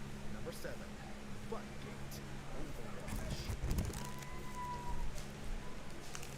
A few weeks ahead of Overwatch's launch, and some people were up in arms about one of Tracer's victory poses because it appeared to be very butt-centric, since she had her back to the camera and was wearing skin-tight pants. Hold on. People thought it was objectifying, and Blizzard ultimately opted to remove the animation, though developers claimed they were already going to do so before the backlash. However, the outrage didn't really spread very far, and to many, it looks like a lot of fuss over nothing. After all, pretty much everybody has a butt, and it's not like any of Overwatch is actually explicit. Hold on. Number 6. Dead Rats. Battlefield 3.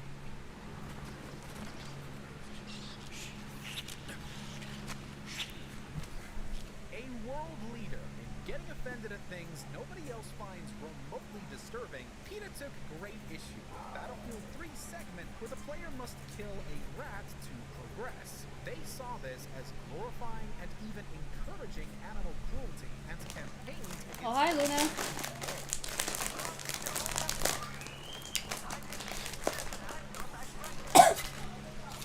As usual, everyone ignored PETA since the organization has allegedly been embroiled in many controversies.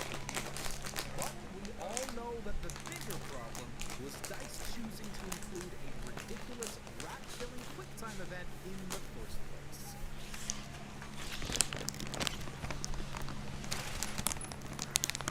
Number 5. Bully promotes bullying and bisexuality. Bully.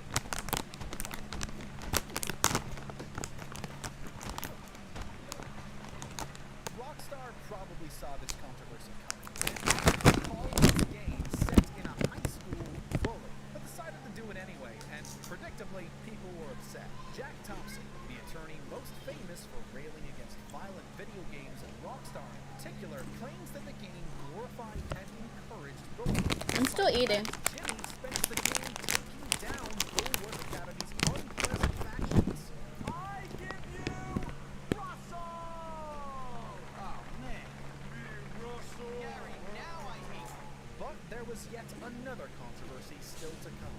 One that actually got the game banned in some places. If you so choose, Jimmy can kiss a boy at the school as well as the many girls. Something which ruffled a few feathers.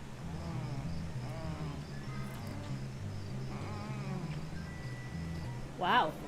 Smash Crabs. Super Smash Bros. Melee.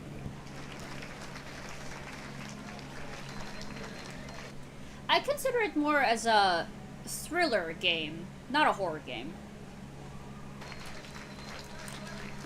If there's one thing sure to upset a Smash player, it's somebody opting to play as Jigglypuff in a competitive setting. That was pro gamer Hungrybox debate must grind when he was assaulted in a very unusual way during a melee tournament in 2019. Chips. After Hungrybox won a match against fellow player Mango, somebody in the audience was so insulted by his victory that they threw a dead crab at him. Nobody was hurt in the crab throwing incident, and the person who did it was ultimately banned from attending any more tournaments. Hungrybox took it in his stride, however, and later ate a crab during a live stream.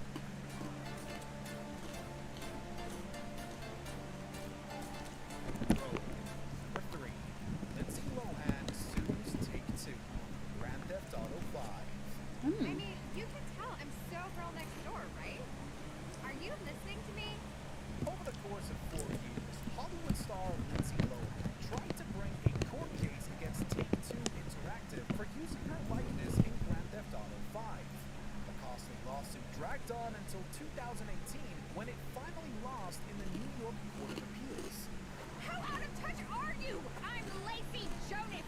The crux of the suit was that the character Lacey Jonas constituted using her likeness without permission, and it was finally ruled that even if the character was a parody of Lohan, something that couldn't actually be proven, it would count as a portrait, thereby wouldn't be using Lohan's likeness without consent. It seems Lohan just wanted a piece of the GTA pie and failed dramatically. Hey, who's your new boyfriend? Whatever. If you want Hi, Magical. to I'm glad to know that you had a wonderful nap. Mass Effect is not safe for work. Mass Effect. Mass Effect is what it's called. It's made for Microsoft's Xbox system, and it features in some parts of this, you'll see full digital nudity. Back in 2007, sex scenes and romances in video games were still relatively novel. It wasn't that they didn't exist. We'd already had San Andreas' hot coffee scandal after all. But for some reason, Mass Effect was the title that really got people riled up. And unless you're hovering over them every second, they're going to find ways to see this stuff on the internet. How damaging is it really? Fox News ran an attack piece against the game with the headline Sex Box, not only because the game included sex scenes, but that the most egregious sex scene was between two women, Femshep and Liara. And one of those women was an alien. It didn't matter that there was next to no actual nudity, or that you could only reach a sex scene after embarking on a relationship with that character. It is becoming distressingly common in this day and age that discussions about culture are hijacked by politicians and the media only to simplify their meaning and lock out legitimate voices. Before we continue, be sure to subscribe. That's okay, Kid Mom. Ring the bell to get notified. I don't play horror games. You have the option to be notified for occasional. What chance is my favorite to draw? If you're on your phone, make sure to go into your settings and switch Blue. on notifications. Number 1. Puddlegate. Marvel's Spider-Man. Yuri, I'm here.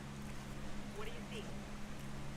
When Spider-Man released in 2018, it quickly made history as one of the greatest superhero games ever made, and perhaps the greatest Spider-Man game, a PlayStation exclusive that further cemented Sony and Insomniac's reputations for putting out outstanding titles. That's why it's hard to imagine now the pre-release controversy about an alleged graphical downgrade. Jeff, I'm here. What do you see? The reason behind all this? There were 2 images of the same puddle of water circulating, and the more recent image showed less water on the ground. Insomniac was forced to explain that the puddle was simply made smaller and that there was no downgrade, but people still spent a few weeks complaining. Aww. I got this. That's In the mood cute, for more Luma. awesome gaming content? Be sure to check out this video here on Ah, Mojo Plays. yeah, Ian. And don't forget to subscribe and ring the bell to be notified about our latest videos.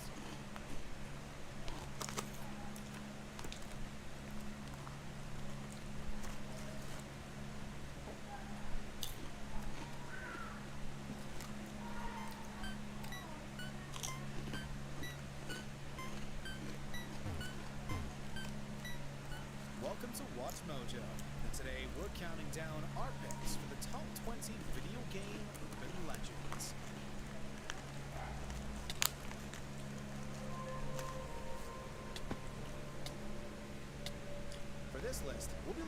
most tantalizing mysteries, myths, and falsehoods surrounding video games. If there's an urban legend you think should be here, let us know about it in the comments below. Number 20. The Cow Dimension. Diablo. Sometimes I think a kid talks too much. But I got this calling in life. Think about the origins, sillier urban legends. In the original Diablo, a rumor spread about a secret cow level that could be accessed by clicking on a certain cow named Tristram a certain number of times. The level was said to be populated by anthropomorphic cow enemies, but no such level ever actually existed at first.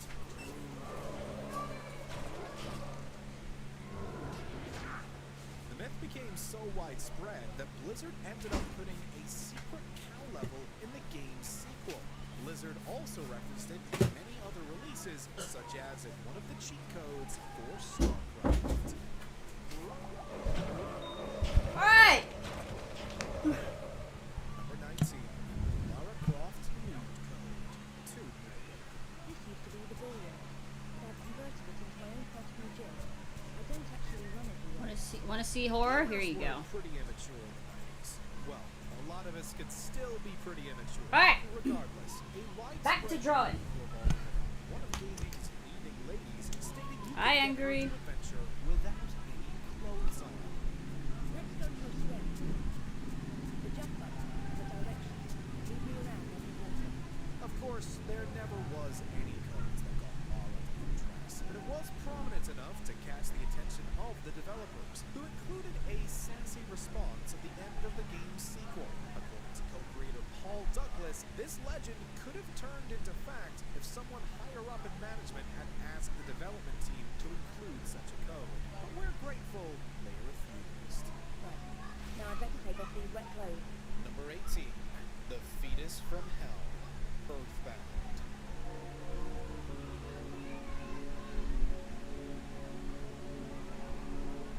The main antagonist of this SNES classic, Gygus, is disturbing in many ways, but one of the ways in which he is not was the subject of a popular urban legend. Some players believed that the area leading to his final fight resembled a woman's cervix, while the boss himself looked like a fetus.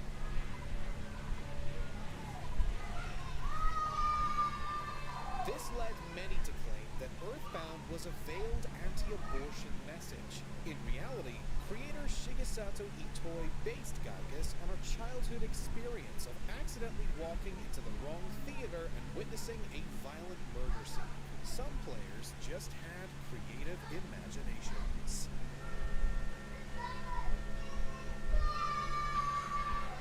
Number 17. Saddam and the Piet.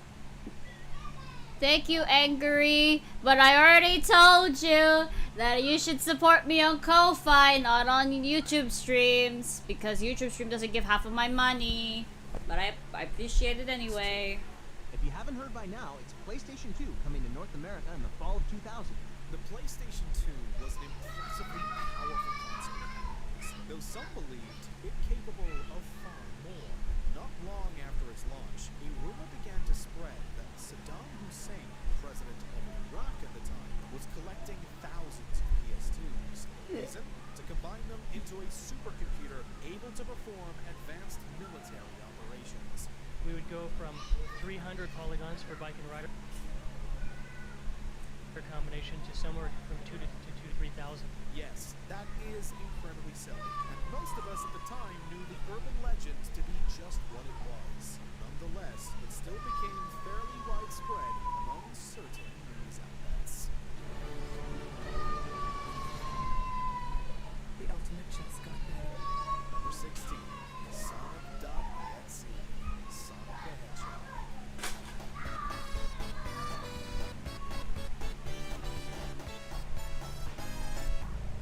Several gaming urban Lucy Darling? Who? someone receiving a cursed used copy. The story here follows creepypasta wiki user JC the Hyena, who claims to have gotten a CD-ROM titled Sonic.exe from a friend in 2011. Only that when he began to play, he found that a more demonic, red-eyed Sonic would chase Tails and other characters through the level.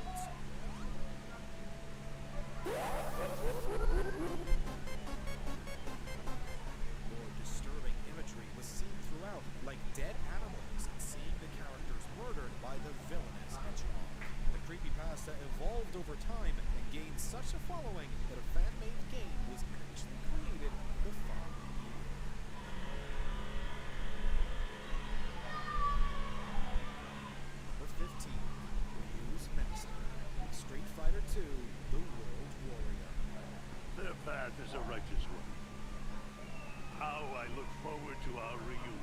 Huh. Ryu's victory lines in the original Street Fighter 2 read, "You must defeat Shenlong to stand a chance." Many players assumed Shenlong was a hidden character and Ryu's master. Ryu and Ken must presume me to be dead. It matters not. But the line was actually a mistranslation. In the Japanese version, Ryu would say, "If you cannot overcome the Shoryuken, you cannot win."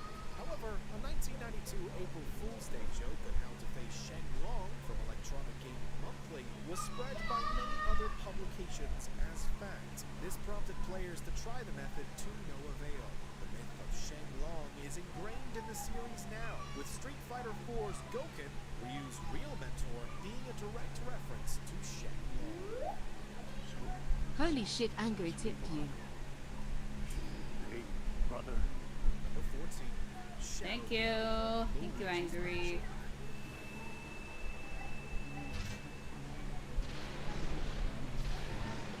Despite being set in a haunted house packed with ghosts, Luigi's Mansion is still pretty lighthearted. But there is one sinister moment that many players picked up on.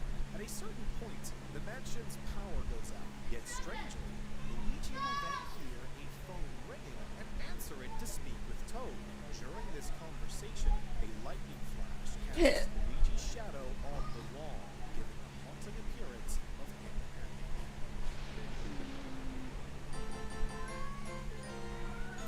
The urban legend states that Luigi died at some point, apparently by suicide, and is himself a ghost without realizing it. It's really just a lighting glitch, but it's a highly imaginative theory all the same.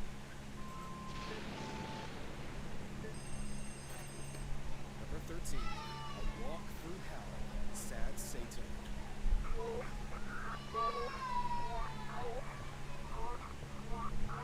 In 2015, YouTube channel Obscure Horror claimed to have been sent a deep web link to a game called Sad Satan from an anonymous subscriber. The mostly black and white game was essentially a walking simulator where the player would be constantly confronted with disturbing imagery and distorted audio, such as interviews with different murderers.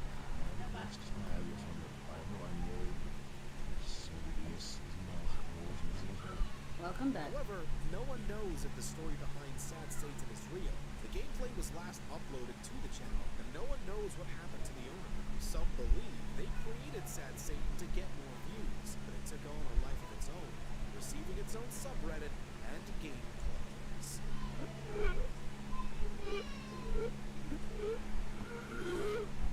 Number 12. The Lost Twisted Metal. Twisted Metal Head On. Extra Twisted Edition.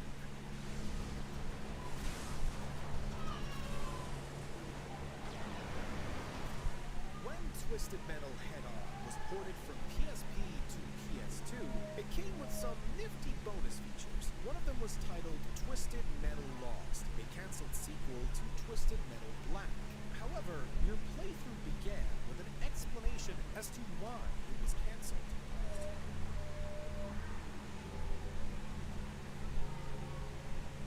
Apparently, 6 of the game's developers were killed in a plane crash. Bye, Kalia. Thanks for Letters showed joining. up at Sony's offices begging the work to be released and signed by the 6 deceased developers. Prior to release, director David Jaffe stated there was a nugget of truth to it, but that the real story had been embellished. Regardless, the urban legend did lend some interesting spookiness to the game.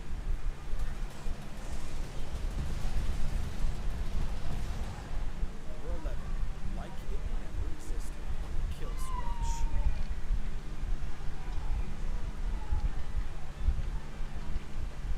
According to legend, Kill Switch was an old computer game where players could either play as Gast, a physical demon, or a girl named Porto.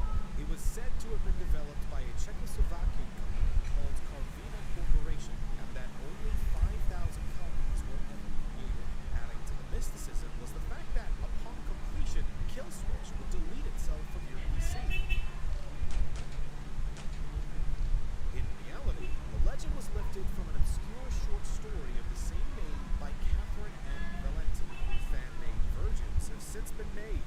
We have to admit, a self-deleting game does make for a great urban legend.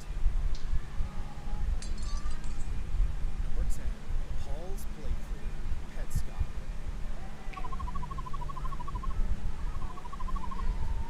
In 2017, a Let's Play series began documenting a supposedly long-lost, unreleased PlayStation game called Petscop. The puzzle game initially revolved around the main character collecting strange pets, but as Paul, the player, continued on, he found evidence and references to a real-world crime.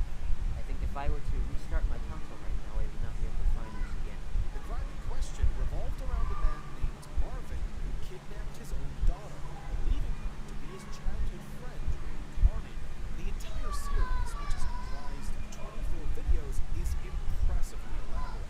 While the creator has come out to say it was all staged, it was still one hell of a ride.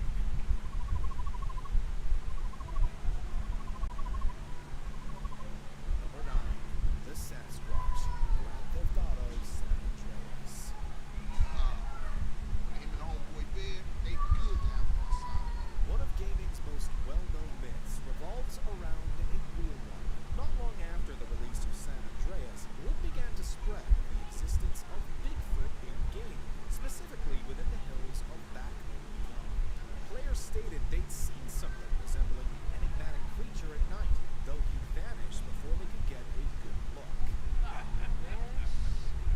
There was never any definitive proof of the Sasquatch's existence in the game, and Rockstar denied it. We'd later go searching for a similar strange creature dubbed Ratman in Grand Theft Auto 4. A blurry image began circulating online. Shit, that's Number 8, The Spectres of Shiverburn Galaxy, Super Mario Galaxy 2.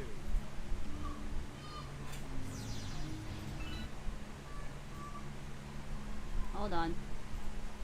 You think it's Super Mario?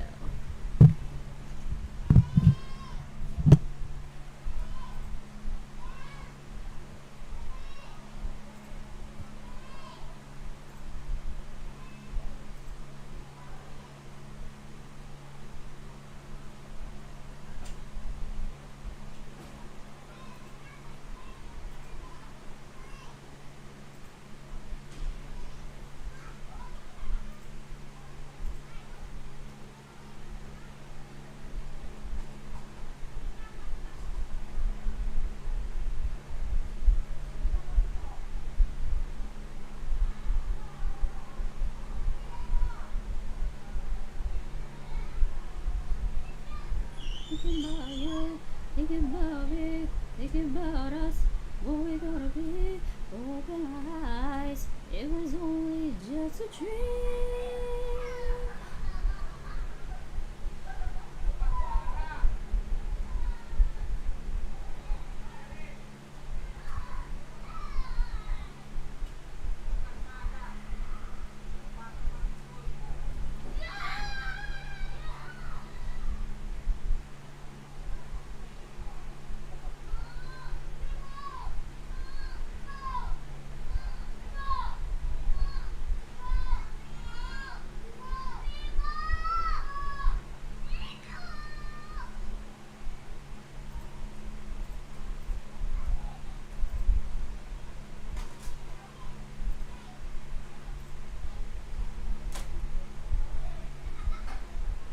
I was thinking about you, thinking about me, thinking about us, what we gonna be, open our eyes, it was only just a dream. We travel back, down that road, will you come back, no one knows, I realize, it was only just a dream.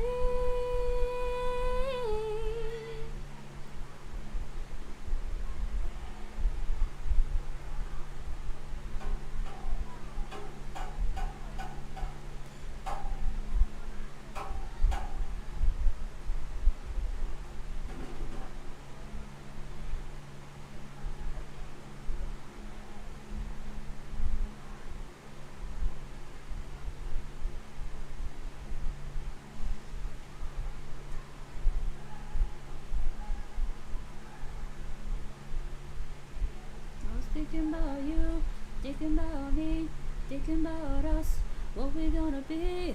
Open my eyes, it was only just a dream.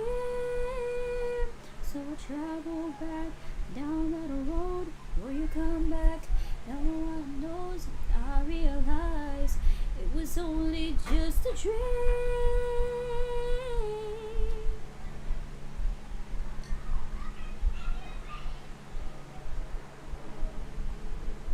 Hi, Sadie.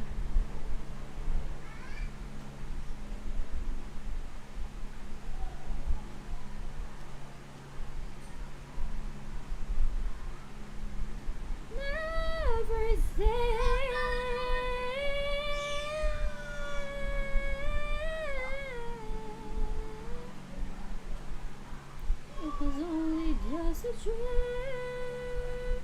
Travel back down that road. Will you come back? No one knows. I realize it was only just a dream.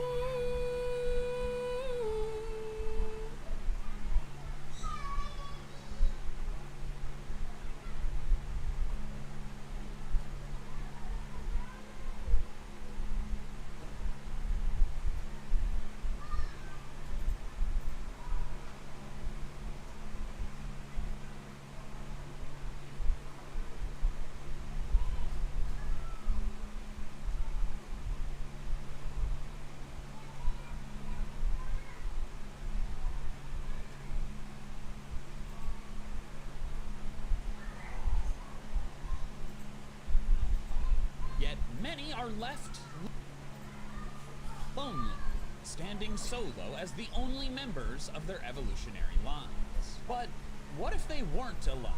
Today I'm going through every single standalone unevolving Pokemon and connecting them evolutionarily to other existing Pokemon. Some of these new evolutions will be so perfect that you'll be surprised that they aren't canon, but a lot more are going to be stretches, so please be nice to me. Some clarifications before we begin. 1. Legendaries, Ultra Beasts, and Paradox Pokemon are excluded, since most are super designed not to involve evolutions. 2. If any of a Pokemon's forms can evolve, I excluded the entire species. So Cantonian Farfetch'd will not appear in this video, because Galarian Farfetch'd can evolve. 3. Mega Evolutions don't count since they are not permanent. And 4. I totally ignored stats. This video was impossible to do otherwise. I wanted to focus on the lore and design connections, and besides, if these evolutions were canon, then the stats would reflect that. Let's progress in Dex order, beginning with Kangaskhan. There is a well-known fan theory that Cubone is a baby Kangaskhan that lost its mother. And while I don't think that's canon, it is interesting enough for me to say that Kangaskhan would evolve from Cubone. A Cubone that gives into its grief becomes Marowak, and the skull fuses to its face. But a Cubone that can process its trauma and move on, thus discarding the skull, will become Kangaskhan to finish out the motherly duties that its own mother could not. It even works with the typing. Most bone-related attacks are ground type, so getting rid of the skull removes the ground typing, reverting to normal. This could only happen for female Cubones though, since Kangaskhan are all female, and thus the males are destined to be broody, violent Marowak. It's a metaphor for men ignoring their mental health. Don't be Marowak, guys! Go to therapy. Alright, we Next got these is two. Pinsir. Yay! This entry is the first of several where there is an ideal answer that I cannot choose. To me, the obvious answer is that Pinsir and Heracross would share a baby form, akin to Hitmonlee and Hitmonchan later gaining Tyro. These bugs are not as connected as the Hitmons, but they're definitely counterparts. Pinsir and Scyther were counterparts in Gen 1, but then Scyther got Scizor and moved on. Both Pinsir and Heracross are based on horned beetles and are a version-exclusive pair a few times. They even have the same base stat total, which is not important for deciding evolutions in this video, but it is relevant to them being counterparts. The problem I have is that while I think a connecting baby is by far the most logical answer, that baby doesn't exist. And I said I'm connecting to existing Pokemon. This is going to happen a few more times, so while I'll tell you when I think a connecting baby makes the most sense, I'm going to give you an answer that only involves real existing Pokemon. So for this case, I say that Pinsir evolves into Heracross. It's an identical situation to Scyther. Gen 2 gives it a new evolution with a new secondary type, but the base stat total stays the same. Again, that doesn't matter. I just wanted to point out that Scyther and Scizor do actually have the same BST. Side note, if I connect an unevolving Pokemon to another unevolving Pokemon later in the dex, like Pinsir and Heracross here, I will not bring up the later dex one later in the video to avoid redundancy. Next is Tauros, and there's another obvious connecting baby to make here. That could have been phrased better. Tauros and Miltank evolving from the same baby makes perfect sense. Tauros is all male, Miltank all female, so a calf Pokemon that evolves into one or the other based on the gender is super obvious. Bouffalant could be a part of this too, since cows and bison are both bovines, but despite the close relation, I think it has a better evolution option that I'll discuss later. Alas, I need answers that do not invent any new Pokemon, and this was exceedingly difficult. This was the last entry I wrote for the entire video. The only other bovine Pokemon is Bouffalant, which, as I said, is tough to connect evolutionarily. It doesn't make sense for Bouffalant to evolve into Miltank and Tauros, or vice versa, because they all have the same power level vibes. I also could not find a single Pokemon to fill the role of a Tauros Miltank baby. Numel kinda worked, but not really because it's a camel, not a cow, and why would it have the gendered evolution into the normal types, but then still have Camerupt? It just didn't make sense. But eventually, I figured out my answers. They are not good, but they are here. Miltank would be a branch evolution from Chansey. They're both pink normal types that are always female and nourish people with the food/drink they create. Miltank its milk and Chansey its egg. Additionally, since Miltank and Blissey are next to each other in the dex, I feel like there's gotta be one person out there who thought they were evolutionarily connected. As for how the egg thing becomes a cow, well, actually, you see, Tauros would be a branch evolution from Deerling. It's not great, but at least they're both hoofed normal types. Maybe male ones that get too rowdy, lose connection to nature and thus their grass type, and evolve into Tauros and just start charging everywhere. Maybe Numel is better. I don't know, this one sucked. Just give us the new Tauros Miltank calf, okay? Next is Lapras, and due to its shell, water typing, and design based on a prehistoric reptile, there is a clear connection here. A split evolution from Tortuga. They don't look that alike, but they look more alike than Gloom and Bellossom. Maybe Tortuga becomes Caracosta normally, but maybe it turns into Lapras with an ice stone. You would definitely continue to read it. This one is tricky. I considered simply saying it just evolves into Mew because of the fan theory where Ditto is a failed clone of Mew. But I didn't do that for two reasons. The first is that if Ditto is a failed clone, how could it ever reach the true form? And secondly, and more importantly, I had several other unevolving Pokemon that I was stuck on for a really long time. And Ditto solved my problem. So I present to you this. Ditto branch evolves into the 4 Galar fossils. Just think about it. Dracozolt, Arctozolt, Dracovish, and Arctovish are not supposed to exist. They're other creatures Frankensteined together.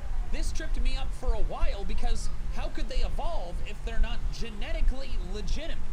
Ditto can't even breed with them. And like they can't turn into each other. And then it hit me. The only thing that can copy these chimeras is Ditto. So what if a Ditto evolves into a Galar fossil by transforming into it and getting stuck? Because the new form is so genetically corrupted. It's weird and completely insane, but so are the Galar fossils. Next is Aerodactyl, and its gray coloring and rock typing reminded me of another rock Pokemon that I think is a perfect fit. Aerodactyl evolves from Pupitar. It could be a Wurmple into Silcoon or Cascoon situation that happens one stage later. So the Larvitar enters the pupa phase, and then it either remains grounded, becoming Tyranitar, or it metamorphizes into a flying form, like a beautiful, violent butterfly. Next is Unknown, and at first I thought this would be impossible. How am I going to connect letters to anything? But then I noticed something. Unknown's black coloring and white round eyes look a lot like parts of another unevolving Pokemon, one that I realized made perfect sense. Unknown could evolve into Sigilith. Not only are both psychic type, but Sigilith uses its psychic power to fly, which is what Unknown is doing. It has Levitate, but also their lore aligns beautifully. Unknown's literal first dex entry says their shapes look like hieroglyphs on ancient tablets. Hieroglyphs, glyphs, Sigilith. So Unknown represent the ancient writing, but then Sigilith are the guardians of ancient cities. Maybe in the ancient civilizations, an Unknown that gets strong enough becomes a Sigilith and gets promoted from the library to guard duty. And again, black with circular eyes. This evolution is one of my favorites in the whole video because it went from seemingly impossible to one of the most logical ones. Next is Shuckle, and while I don't adore this answer, I think it makes the most sense for it to be a split evolution from Dwebble. They're both bug rock types living in shells, so maybe a Dwebble that wants to go fully defensive becomes Shuckle. And of course, hermit crabs and endoliths, which is what Shuckle is based on, are not the same creatures. Remoraid turns into Octillery. We can make some leaps here and there. I actually think the Dwebble evolution could branch 3 ways. Crustal like normal, Shuckle for defense, and Cloth if the housing fuses to its body so completely that it loses its bug typing. Next is Delibird, and I am very proud of this one. Delibird is a Christmas bird that carries things in a fabric-like appendage. Bombardier is a dark-type bird that carries things in a fabric-like appendage. Delibird evolves into Bombardier if it gets on the naughty list. Bombardier drops rocks instead of presents. And do you know what happens to be a rock? Coal! Additionally, while it doesn't make as much perfect sense, Delibird could also evolve into Ice Cube. Both are penguin-like and ice-type, so maybe a Delibird that doesn't fly enough gets bogged down by the ice on its head. Also, Ice Cube's Violet entry says, this species rode here on ocean currents from a cold, faraway land. A cold, faraway land, you say? Could that be the North Pole? Skarmory is next and could evolve from Fearow. Both Onyx and Scyther got Steel-type evolutions in Gen 2, and Fearow could have been included in that as well. Fearow and Skarmory are certainly similar enough in appearance, at least as close as Scyther and Scizor. Both birds even have a head crest. To make this work perfectly, though, Skarmory needs a new name that rhymes with Spearow and Fearow. I propose Gearrow.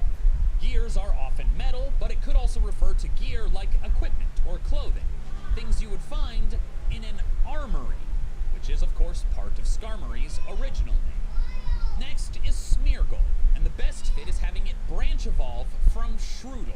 Simply put, Smeargle and Grafaiai are both normal types that paint. Shroodle could evolve into one or the other depending on its style of expression. Grafaiai focuses on graffiti, while Smeargle gets more versatile but loses the poison power as a result. Side note, this was one of the evolutions that made me decide to ignore stats. Shroodle is actually stronger than Smeargle, although maybe it could be like an Inkeda Shedinja situation, where it gets weaker overall, but a very specific, very powerful buff. So Shedinja gets Wonder Guard, and Smeargle gets to ruin VGC. Next is Sableye, and it would evolve into the other unevolving Dark Ghost type, Spiritomb. Of course, the typing works great, it is the same, but there are some other connections you can make.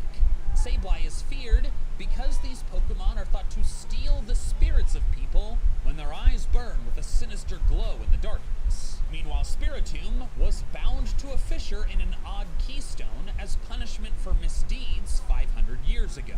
So what if Sableye becomes Spiritomb when punished? You may think this doesn't work because Spiritomb is formed by 108 spirits, but remember, Sableye is stealing spirits. So maybe once it steals 108, that warrants punishment and results in its binding. And unfortunately for those people, their spirits are still part of the former Sableye. And one more fun bonus. Spiritomb is bound to a plain old rock. Sableye loves eating gemstones, fancy rocks, so being stuck to a bland one that it can't even eat due to its incorporeal form would certainly constitute a punishment. Next is Mawile, and this was tough. I wanted to find a humanoid Pokemon with horns for it to evolve from, because Mawile's huge jaws are actually steel horns that have been transformed. Unfortunately, there were surprisingly few humanoid Pokemon with horns, but the one that ended up making the most sense was Curlia.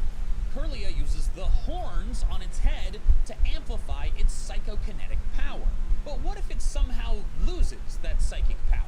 The fairy type remains, and it stays as a generally small humanoid and feminine creature, like Mawile, but it needs a new way to protect itself. So the horns mutate, grow large, and harden to steel, allowing it to defend itself even without psychic power. It keeps its red eyes though, which is a nice touch. Aha! It is I, Grunty Boy. Whew. Hey man, why are you breathing so hard? I just got done with a run. Nice. But why run when you can basically teleport, like you do every time you enter this room? Teleporting does nothing for my cholesterol levels. But anyways, I wanted to thank you for recommending the bone conduction headphones to me from the sponsor of this video, Raycon. The bone conduction headphones use off-ear audio by sending vibrations through your bones, giving you clear sound without blocking out the world around you. That's really important for safety on my runs, so I can stay aware of my surroundings. Makes sense, don't want to get hit by traffic. I was actually more worried about getting stabbed. Being a criminal does make some enemies. But don't worry about me, I'm very fast. I can run a 20-minute mile. That's not fast at all. You're not fast at all. Anyways, I love them too. Plus they have 13 hours of battery life, a fit that won't slip, and they're IP68 waterproof, so no need to worry about sweat or rain. And they of course come with Raycon's 30-day happiness guarantee. If you want premium performance without the premium price tag, scan the QR code on screen, click the link in the description below, or go to buyraycon.com/MNGTVBC to get 20% off the bone conduction headphones. Again, that's buyraycon.com/MNGTVBC. Well, my friend, keep up the good work on the exercise front. Why, thank you. Hoping to break a 1930 mile time by Christmas. Ta-ta! Next are Plusle and Minot. And here I'm just going to cover all the other unevolving electric rodents as well. Pachirisu, Emolga, Dedenne, Togedemaru, and Morpeko. These took a long time to decide because I was just so lost. Like, do they evolve into each other? But which ones are the strong ones? And also there's more than 3? Like, how do I handle this? I did eventually land on something stupid, but somewhat logical. They all evolve from Pichu. Wait, let's go Eevee and let's go Pikachu, but Pikachu isn't the lowest form. We could just allow Pichu to evolve into a bunch of different Pokemon, just like Eevee, but way worse, because they're all electric type still. Look, I don't think all the evolutions in this video should happen. I'm just trying to find the most logical fit. And they are called Pika clones, so evolving from Pichu, like, it's not that crazy. Volbeat and Illumise are next, and they're another clear candidate for a connecting baby. Actually, no, that's not what makes the most sense. What makes the most sense is them being the same Pokemon. Like Nidoran male and Nidoran female, Volbeat and Illumise were introduced before gender differences. If they'd been added later, they'd be one Pokemon. It doesn't even matter that their stat spreads are different. That's true for male and female Basculegion, but since I can't fuse them, I propose they evolve from Joltik. Volbeat and Illumise could have been bug electric due to their light-emitting hiney's, so having a split evolution from a bug electric type makes sense to me. Galvantula builds electrified webs, while the Firefly Pokemon build relationships. Torkoal would simply evolve into Turtonator. I know they're different types of turtles and don't look particularly similar, but they are both fire turtles, and in this case, that's good enough for me. Turtonator is the more evolved one because it is bigger and has 2 types instead of 1. Additionally, Raihan uses both Torkoal and Turtonator, so maybe Torkoal is a dragon after all. Spinda is next, and I think a surprisingly logical evolution for it is nearby in the dex. Zangoose. Both are normal type, found near Fall Arbor Town, and a lighter color contrasted with a reddish color.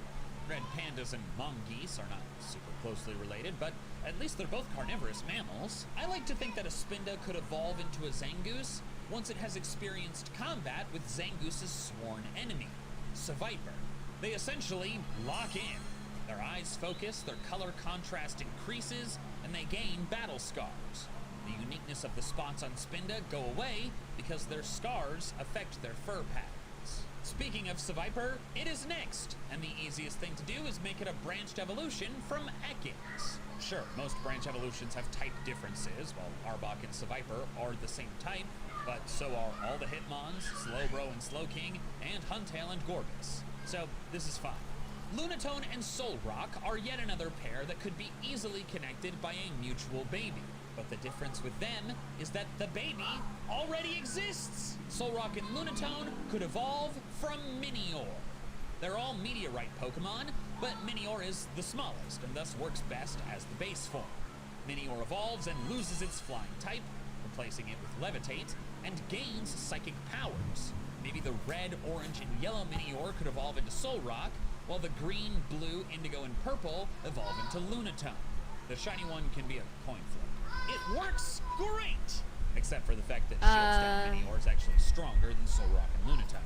But remember, I don't care about stats. Next is Cast Form, my beloved, cute little weather Pokemon. I really struggled with this. No Pokemon works quite the same. I considered having it evolve into Rotom due to the form changing and similar body types, but why go from normal to Electric Ghost and suddenly ignore weather for appliances? That would have worked okay, but then I realized there was a better option. Cast Form can evolve into 3 different Pokemon: Groudon, Kyogre, and Rayquaza! It's the weather Pokemon! It should evolve into the Weather Gods! It'll be Hoenn's version of Cosmog. Not only does it make perfect sense, but it's the power upgrade that Cast Form deserves! Glory to Cast Form! Ascend to legend! You will find that some evolutions in this video will be very well researched, super thought out, and others are just going to be personal preference. The next 2 Pokemon in the decks have evolutions that make sense, but I don't love because they involve starters. Kecleon would evolve from Drizzile, and Tropius would evolve from Bayleaf. These are the best fits logically. The whole Sobble line can turn invisible when wet, so some Drizzile could learn to use that ability anytime, but lose their water type in the process, thus becoming Kecleon. Meanwhile, Bayleaf and Tropius are both grass-type long-necked dinosaurs. They're so similar that in the episode of the anime where Ash's Grovyle evolves into Sceptile, the Meganium Grovyle likes ends up picking a Tropius instead. Starters don't have split evolutions though. They have regional forms, but not splitting into 2 different species, so that's why this doesn't feel quite right. However, if Drizzile and Bayleaf were not starters, this is a slam dunk.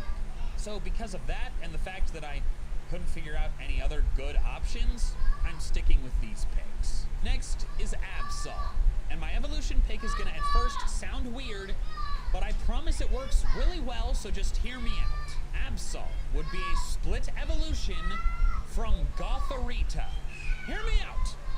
I said hear me out! Absol has the ability to foretell the coming of natural disasters. It sharply senses even subtle changes in the sky and the land to predict natural disasters. It appears from deep in the mountains to warn people about upcoming disasters it has sensed with its horn. In short, Absol sees the future, at least part of it, by reading environmental signs, and then tries to warn people and save them from the disasters that it has predicted. Now, let's look at another Pokemon that can see the future based on environmental signs. That being Gothitelle. It gazes at the stars to predict the future.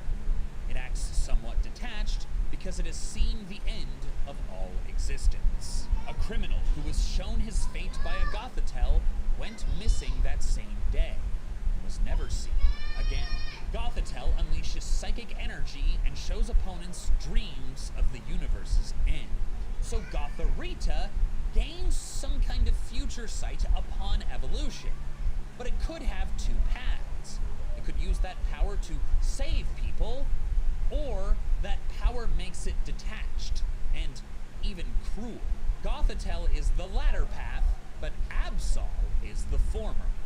However, in a bitter twist of fate, the cruel one remains psychic type, while the kind one ends up as a dark type due to misunderstanding. Long ago, superstitions were spread about it, saying it brought disaster. This fed a hatred of it, and it was driven deep into the mountains. The lore for this evolution works, but the appearance is trickier. Sure, both Gotharita and Absol are black and white, but how does a humanoid Pokemon turn into a cat? Well, it turns out that Absol might be more human than you think. According to Bulbapedia, Absol is based on the Baizhe. Sorry if I mispronounced that. A Chinese mythological creature that is sometimes shown to have a human head. Additionally, Absol's humanized face and feline appearance may also be an homage to the Sphinx. Its ruff resembling long human hair and a male lion's mane, and the white fur on the top of its head, loosely resembling the headpiece of an Egyptian Sphinx, also suggest this. It also resembles a Lamassu, an Assyrian creature with a human's head, wings, and sometimes with the body of a lion. Baizhe, Sphinx, and Lamassu, all mythical creatures that, at least sometimes, have feline bodies and human heads. So humanoid Gotharita transforms into Sphinx Absol for better mobility, to thus do a better job of warning people. I know it might have initially seemed confusing and random, but I gotta say, I'm pretty proud of coming up with this evolution. It's another one of my favorites from this video. Next is Relicanth, which is famous for not evolving over the course of millions of years. However, over a decade ago, my god, I made a YouTube video covering a Pokemon theory originally created by Reddit user Cyberus, suggesting that some Relicanth Darwinian evolved, as in slowly over millennia, into Basculin. The two fish Pokemon do actually have quite a lot in common, and I thought the theory was fun. As a nod to that theory, I think it could go in reverse. Basculin could evolve into Relicanth by going through its own kind of primal reversion. I feel like this direction works better for a regular evolution, since Basculin would be gaining a type, not losing it. However, there's another excellent Basculin evolution candidate that needs an evolution in this video. That Pokemon is Veluza. Like Basculin, Veluza is a vicious predatory fish, and it has the ability Molt Breaker, the hidden ability for all the Basculin forms. This works out really nicely. Red Stripe Basculin can become either Relicanth or Veluza, while Blue Stripe becomes the other. As for which one becomes which, I think both work for both. Relicanth has a red dot on its side, but it shares the Rock Head ability with Blue Stripe. Veluza's fins are a mix of red and blue, some kind of purplish pinkish, but I think they're a bit closer to red. However, it tastes more like Blue Stripe Basculin. Yes, you heard me correctly. This is now a culinary discussion. Blue Stripe Basculin used to be a common food source. They apparently have an inoffensive, light flavor. When Veluza discards unnecessary flesh, its mind becomes honed and its psychic power increases. The spare flesh has a mild but delicious flavor. Inoffensive and light is just like saying mild. But compare that to Red Stripe Basculin's flavor. In the past, it often appeared on the dinner table. The meat of Red Striped Basculin is on the fatty side, and it's more popular with the youth. Since Blue Stripes taste more like Veluza, that indicates more similarities on a cellular level. Therefore, White Basculin becomes Basculegion, Red Basculin becomes Relicanth, and Blue Basculin becomes Veluza. Next is Love Disc, the inspiration for this video, because it is quite weird that it does not evolve into Alomomola. They're pink, heart-shaped fish, and while Love Disc is focused on love and Alomomola healing, that's kind of the same thing, like a compassion thing. However, I also think that Love Disc could have a branched evolution into Alomomola and Bruxish. It doesn't work as nicely, but it is a pink fish. Maybe it becomes Alomomola if it's surrounded by true love, and Bruxish if surrounded by shallow vanity. Chatot is next, and I immediately noticed that it and Squawkabilly have a lot in common. Not only are they normal flying, noisy parrots, but all 4 of Squawkabilly's colorations appear somewhere on Chatot's body. Now, it doesn't work with the stats quite right, but we're ignoring those. So I think Squawkabilly should evolve into Chatot, because Chatot's design feels more evolved to me. By having all 4 colors, Chatot is maintaining a former piece of itself, regardless of its starting form. But I'm not done. Squawkabilly has 4 forms. And you know what other unevolving bird has 4 forms? Oricorio! A Squawkabilly that commits to being noisy and chattering becomes Chatot, but one that discovers the quieter and more tasteful art of dance becomes Oricorio, depending on its color. Yellow becomes Pom-Pom and blue becomes Sensu, and then the other ones don't work quite as nicely. But I'll say that white becomes Pau because of the off-white dress, and green becomes Baile because that's all that's left. Now, Squawkabilly cannot change its form, while Oricorio can. Bye, Kylie. But we're not gonna worry about that, and explain it away with, the freedom of dance. Carnivine could be an alternate evolution for Weepinbell, since they're both carnivorous Alright, time to bring back it doesn't look much like Weepinbell and loses the poison Time to type, bring back the which army, makes it everybody. Perfect, since those things are also true for the Gloom into Bellossom evolution. Before we continue, if you've watched this far into the video, you probably enjoy what I do here. So please take a moment to consider subscribing or checking to see if you're subscribed. Getting close to 2.5 million, and that's pretty exciting. Thank you. I hit my mic. Damn it! Next we have Rotom, and a Pokemon the fandom has connected to it many times is Shuppet. They're both ghost types with a single horn, so some have had the idea that Rotom evolves into Shuppet with a Reaper Claw. I want the opposite, since not only is Rotom clearly more powerful, but I think it makes for a better story. Shuppet split evolves into Rotom by casting aside its cloak and thirst for negative emotions, instead of letting vengeance consume it, fusing with the cloak, and turning into Banette. As a Rotom, it still likes mischief, but it is visibly more joyous, and instead of eating malice, it eats your Instagram stories. Audino is Univa's Chansey, but an evolutionary relationship between the two would be loose at best. They're normal type and heal, but look nothing alike. However, Audino, as its name suggests, focuses on sound, and I know just the sound-based normal type that it could evolve from. Audino could be a split evolution from Loudred. A Loudred that keeps being loud becomes Exploud, while one that calms down becomes Audino. Sock and Throw are another pair that definitely should be linked by a mutual baby. They're Univa's version of Hitmonchan and Hitmonlee, all male fighting types that are obviously related, and the Hitmons got Tyrogue. But since I can't make up a baby, Sock and Throw will also evolve from Tyrogue. Again, these are basically Hitmons. So like, what's 2 more? Maybe Tyrogue can evolve into Sock or Throw when given clothing. Oh, Master has given Tyrogue a gi! Maractus is easy. It would be an alternate evolution for Cacnea that's much friendlier than Cacturn. Cryogonal is a unique Pokemon. It's essentially one big floating face of sentient ice. Wait, that's not unique. We truly That's are in the just loop like of the mini set. Snowrunt gets a third branched evolution into Cryogonal, where instead of a ghost lady or hard ice, it turns into fragile snow. Stunfisk is a fish that isn't water type that wallows in the mud. This reminded me of another ground type fish, Whiscash, which lives in the bottoms of swamps. I don't think it's a crazy logical leap to have Barboach branch evolve into Stunfisk or Whiscash, depending on whether it wants to be more aggressive or lay itself as a trap. Druddigan is a weird Pokemon. It has wings but cannot fly.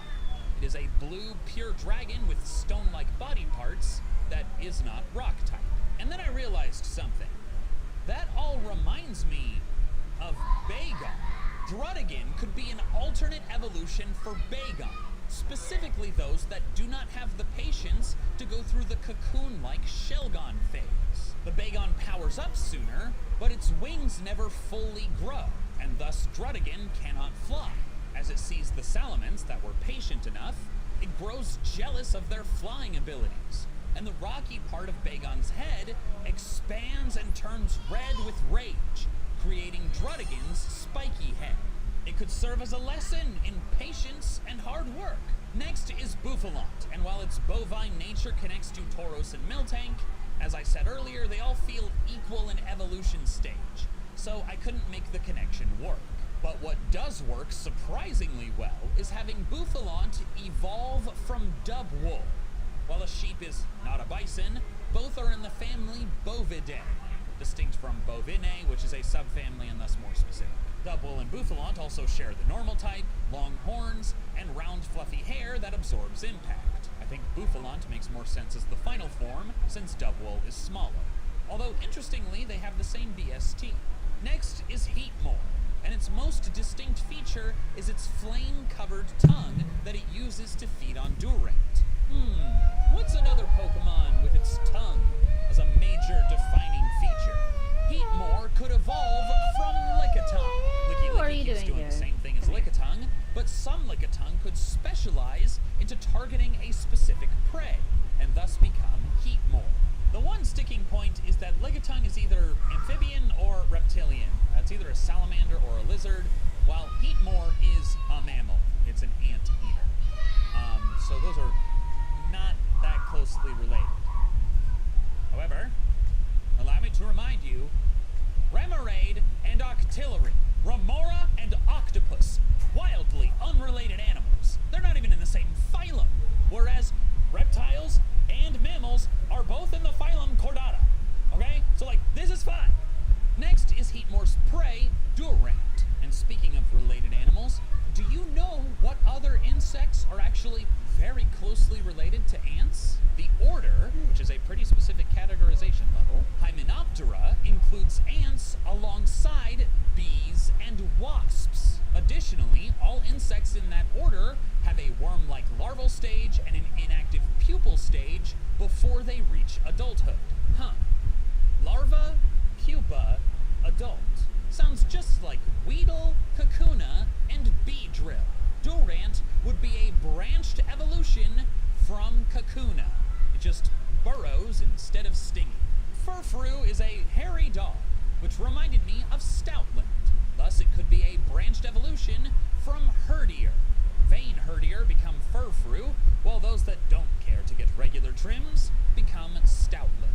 Next is Hawlucha, the first fighting flying type, and the haw in its name means that it is partially based on hawks, which are birds of prey, also known as raptors, like Staraptor.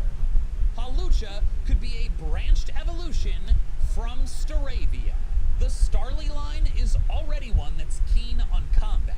They maintain huge flocks, although fierce scuffles break out between various flocks. It has a savage nature. It will courageously challenge foes that are much larger. That last line sounds just like Hawlucha.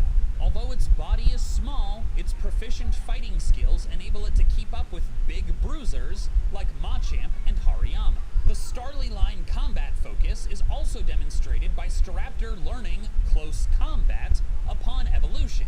It's easily within the realm of possibility that some Staravia would opt for less flight, more fight. Additionally, both Staraptor and Hawlucha are vain. Staraptor fusses over the shape of its comb, while Hawlucha always strikes a pose before going for its finishing move. It's also worthy of note that Staraptor's hair is red, a major color on Hawlucha. Carbink is easy. Some could evolve into Diancie. Diancie is literally a sudden transformation of Carbink. That's what an evolution is. I actually think it would have been really interesting and totally realistic if instead of distributing Diancie as the mythical event Pokemon, they distributed an item that you could then use to evolve one of your Carbink. Klefki is a weird little steel type with an odd face and is inspired by a man-made object, which sounds just like Clink. Klefki could be a branched evolution from Clink, not Clang. I think it'd be weird if it got big and then small again. And sure, that means that one branched line evolves further, but that's allowed thanks to Diplin getting Hydrapple, while Flap wishy-washy is a pitifully weak fish that gains strength by merging with many of its comrades and turning into a huge, strong blue and white fish. But what if one wishy-washy got strong enough alone? What if one was so gluttonous that it somehow ate enough to transform into something similar to school form wishy-washy, but permanently? That wishy-washy could evolve into Dondozo. Big, gluttonous, blue and white, and strong. It is a somewhat weaker but permanent school form wishy-washy. Next is Comfey, a fairy-type Pokemon that, despite being mostly flowers, is not a grass type. Remind you of any other Pokemon? This is just like the Florges line.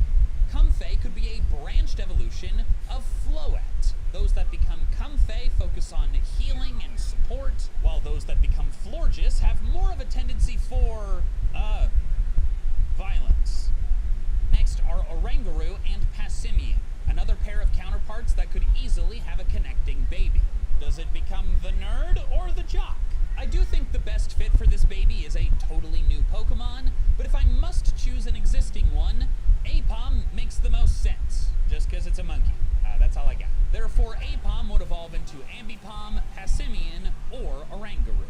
Next is Pyukumuku, a little sea blob with kinda spikes on it. It reminds me a lot of Pincurchin, but I struggled to see how they could evolve into each other.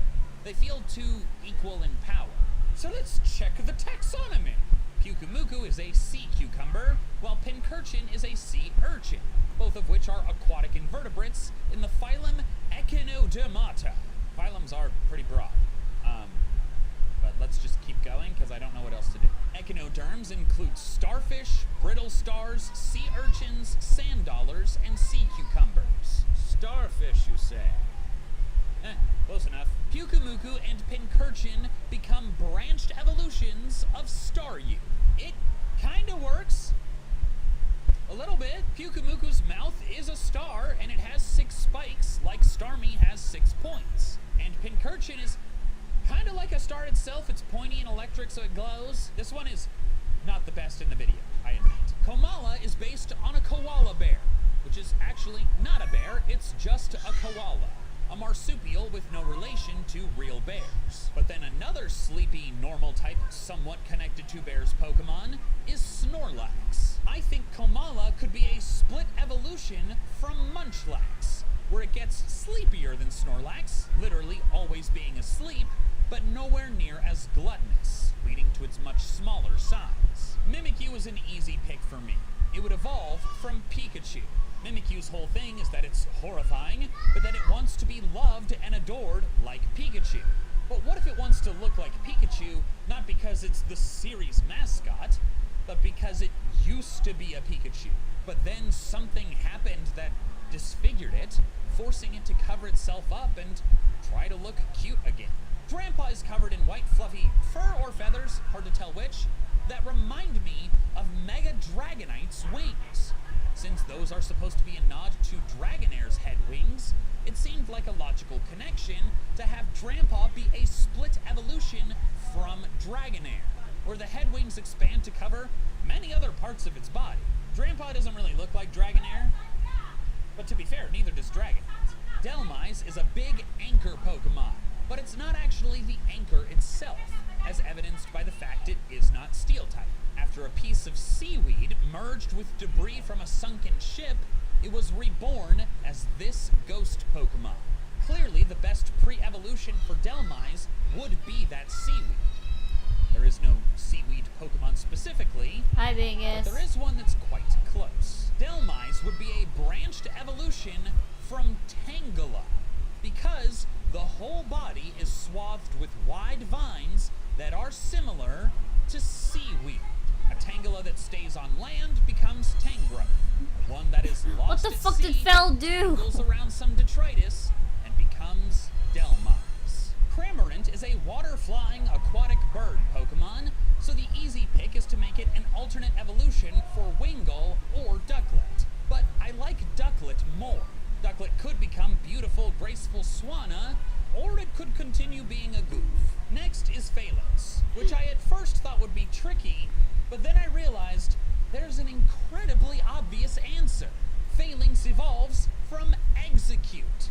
They're both exactly 6 little round guys, so an Execute can evolve into Phalanx when it grows tired of being brittle and broken, so it learns the art of war. Next is Stonejourner, based on Stonehenge, and it has some interesting behaviors. It stands in grasslands, watching the sun's descent from zenith to horizon. Once a year, on a specific date and at a specific time, they gather out of nowhere and form up in a circle. These dex entries seem to be a nod to the possibility of Stonehenge's use as a solar calendar and general relationship to astronomy. While it's not quite the same, this did remind me of another rock-type Pokemon inspired by ancient measurement devices. That Pokemon is Nosepass. Its magnetic nose consistently faces north. Travelers check Nosepass to get their bearings. So Stonehenge could have been used to tell time with the sky, while compasses use the Earth's magnetic field to tell direction. They're not the same thing, but they are similar vibes. Additionally, both Stonejourner and Nosepass move very little. I already mentioned Stonejourner watching the sun, while Nosepass moves less than an inch per year. Thus, I think Stonejourner could be a branched evolution from Nosepass.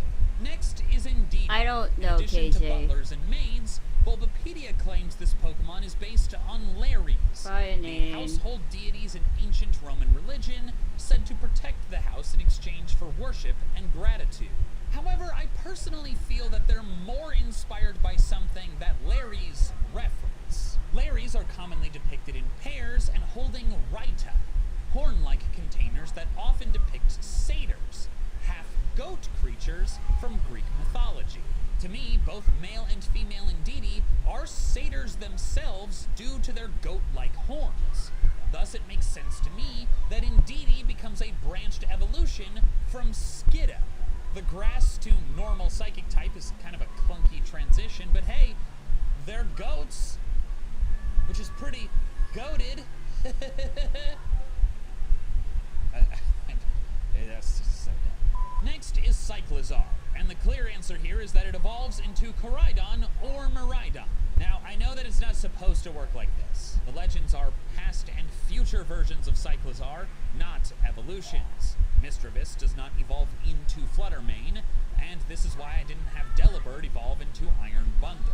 However, any other connection to Cyclizar just makes nowhere near as much sense. And I can clearly see an alternate Paldea story where instead of the legend, you ride on Cyclizar for most of the story.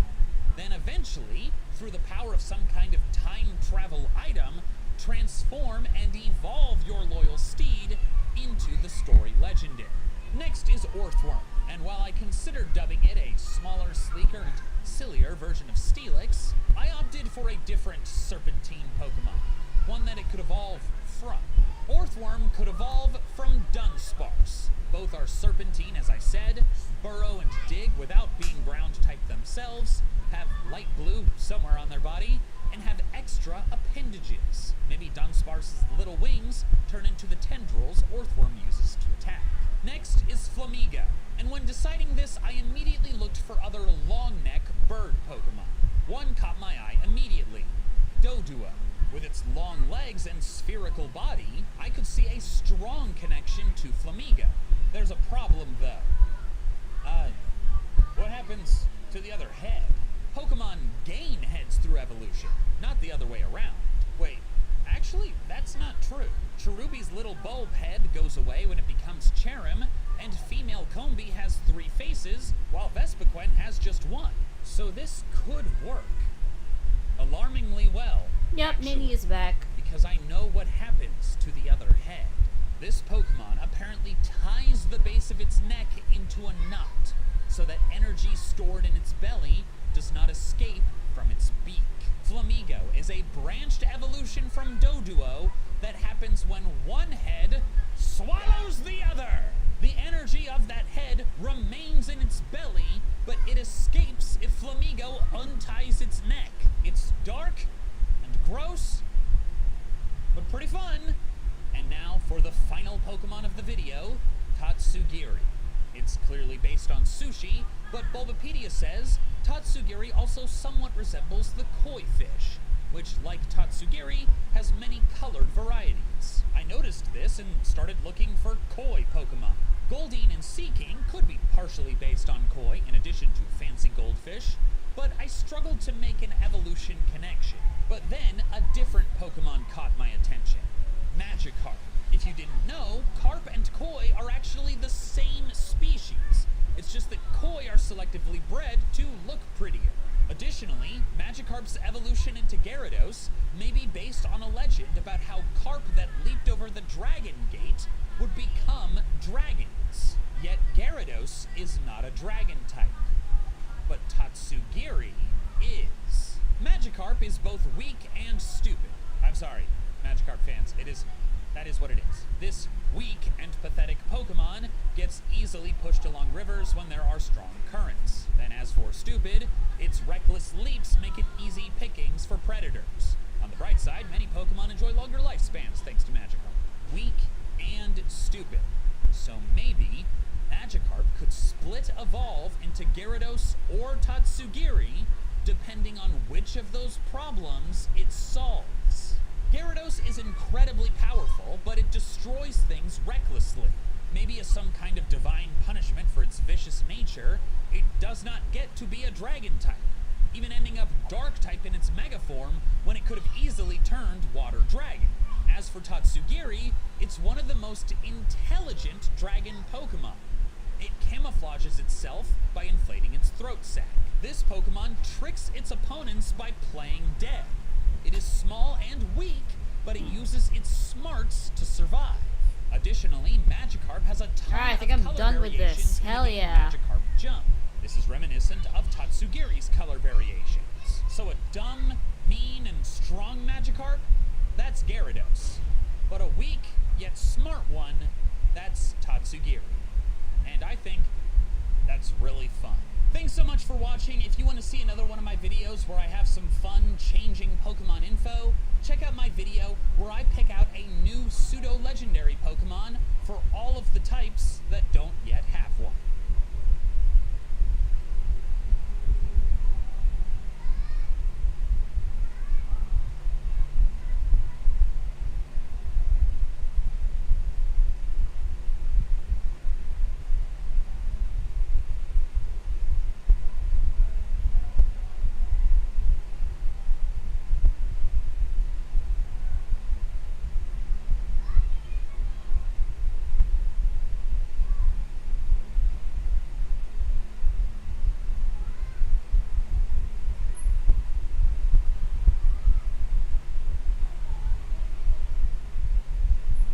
I'm finally done with this fucking bullshit of drawing all the Dandy's World characters in my style. I'm gonna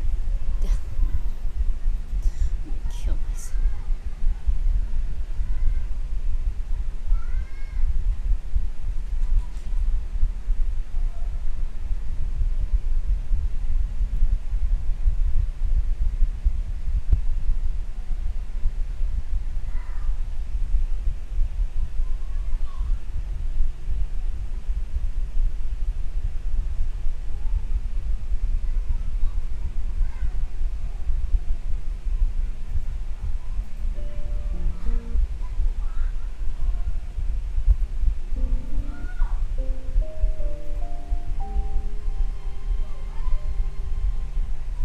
Before we get on with the community and some of the bigger dramas within the series, I just want to touch on some little Easter eggs and fun facts and secrets within the game and franchise. These are all super interesting tidbits that I really want to talk about but aren't big enough to get their own section. Oh so yeah, we'll discuss them Bingus. now. Oh yeah, Bingus. I think you Oh yeah, Bingus.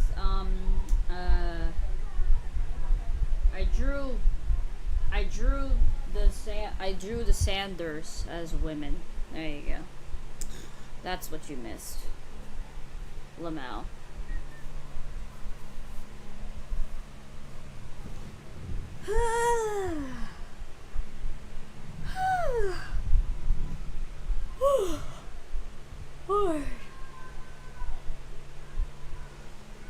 Thank you.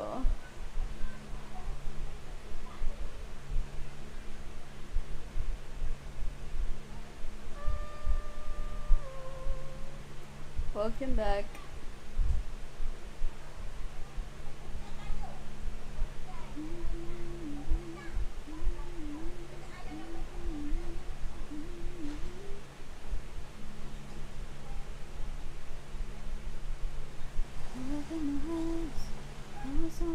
Just a dream.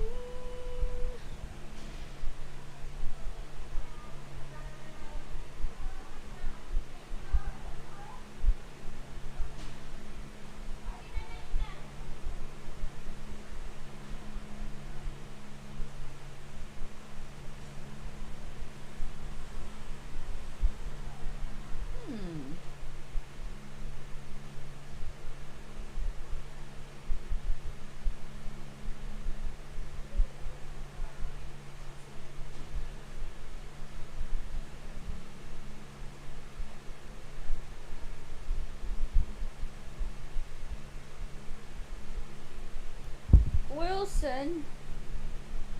Alright, let's go. Meow and Bao were two villages only available in Japanese Animal Crossing E+, and only if the player had their corresponding GameCube e-reader cards. By the way, e-reader cards were basically just old amiibos for the GBA and GameCube. Anyway, Meow and Bao were a cat and dog respectively with LCD screens for faces. They're actually based on two obscure Japanese devices that supposedly translate what your pets are saying, the Meow lingual and the Bao lingual, and you can clearly see the resemblance. The free-spirited dog musician, KK Slider, is actually based on Animal Crossing's composer Kazumi Totaka. There's even a secret song in the game composed by Totaka called KK Song or Totaka's Song. In December of 2008, Nintendo released 14 copies of Wild World to the press to demonstrate the data transfer features between Wild World and City Folk. Upon starting up the game and playing through, they discovered that one of the village's catchphrases contained the N-word. No, I'm not kidding. The villager Barbara's usual catchphrase, darling, had been changed to a slur, and her greeting was changed to love you long time, which is a racist quote used to demean Asian women. Naturally, the press was shocked, and the 14 copies were quickly recalled, with Nintendo blaming the game's Wi-Fi features for the incident. Yikes.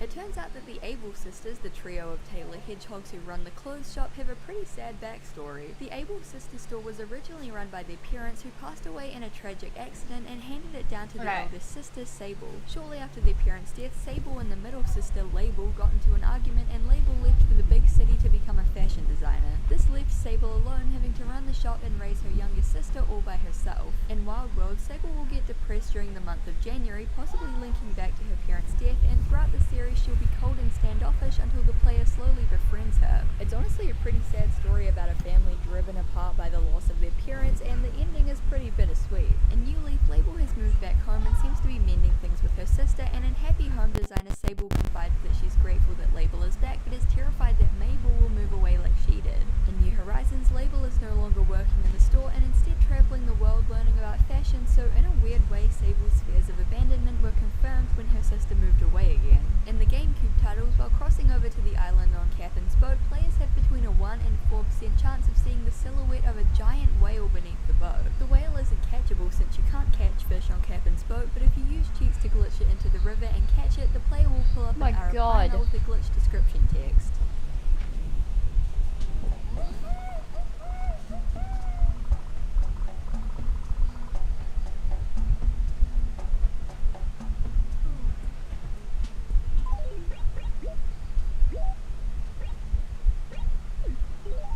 Believe it or not, the first ever Animal Crossing Let's Play and one of the first Let's Plays in history was created by Christine Weston Chandler, also known as CWC. The infamous creator of Sonichu recorded a 4-hour documentary video where she played footage of Animal Crossing while talking over it. So anyway, stepping out is my character, Sonichu. He's wearing the clothes with the character on it. Like I said, you might remember his face. There's his actual face. You remember the rest of his body, you see the whole picture. And before we get to the daily routines, I'm gonna take you on a tour of my house, as well as as well as the daily routines. We'll take a tour of the town, but first the house. You see this logo on here? That is the logo to my website on the internet. If you would like to visit, here's the address. I'm gonna leave it up for a few seconds.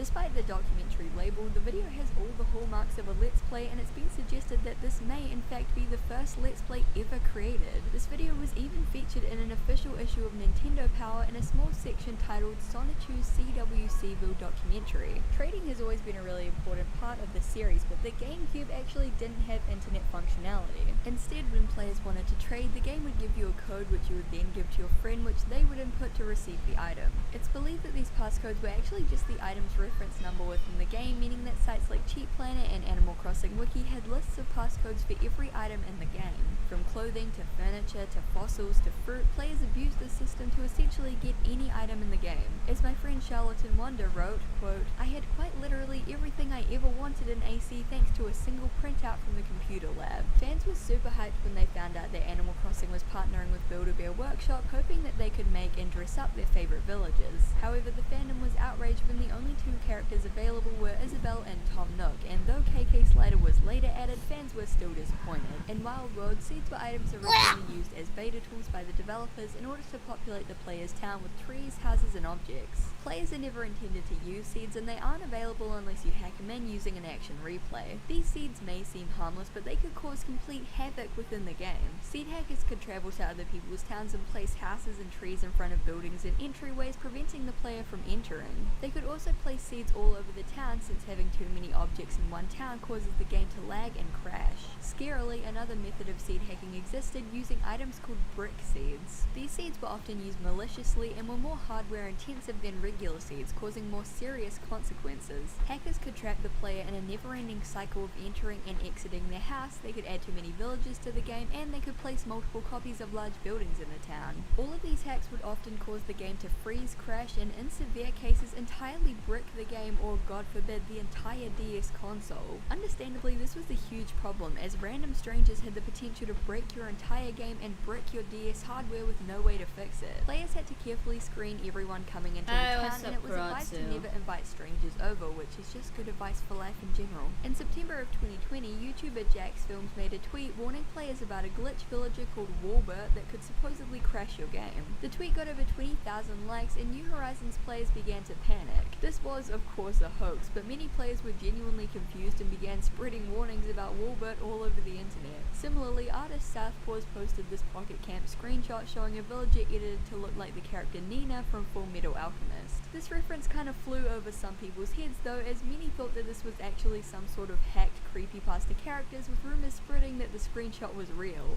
Gulliver, more like gullible, am I right? Moving on.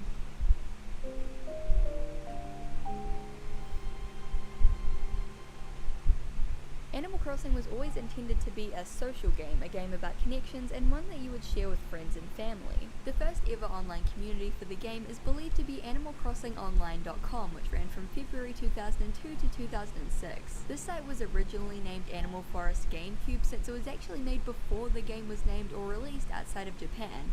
That's dedication. The site took off and became a hub for all things Animal Crossing, with guides, editorials, and forums. Around 6 months after ACO's launch, staff began to fight and have disagreements over how the site should be run, so some broke off and formed their own site. This site, called Animal Crossing Ahead, or AXA for short, would grow in popularity and overtake ACO as the most popular Animal Crossing site. Many older players fondly remember AXA, with some citing it as their home on the internet or an extremely nostalgic place for them. A few years later, in 2004, the Beltree forums would be launched. Its popularity grew steadily over the years as other large sites like ACO and AXA became inactive, and by the time New Leaf released, it had become the largest and most active Animal Crossing forum on the internet. Today it has well over 100,000 members, and due to the hype around New Horizons, it's still very active and bustling. Those are far from the only Animal Crossing communities though.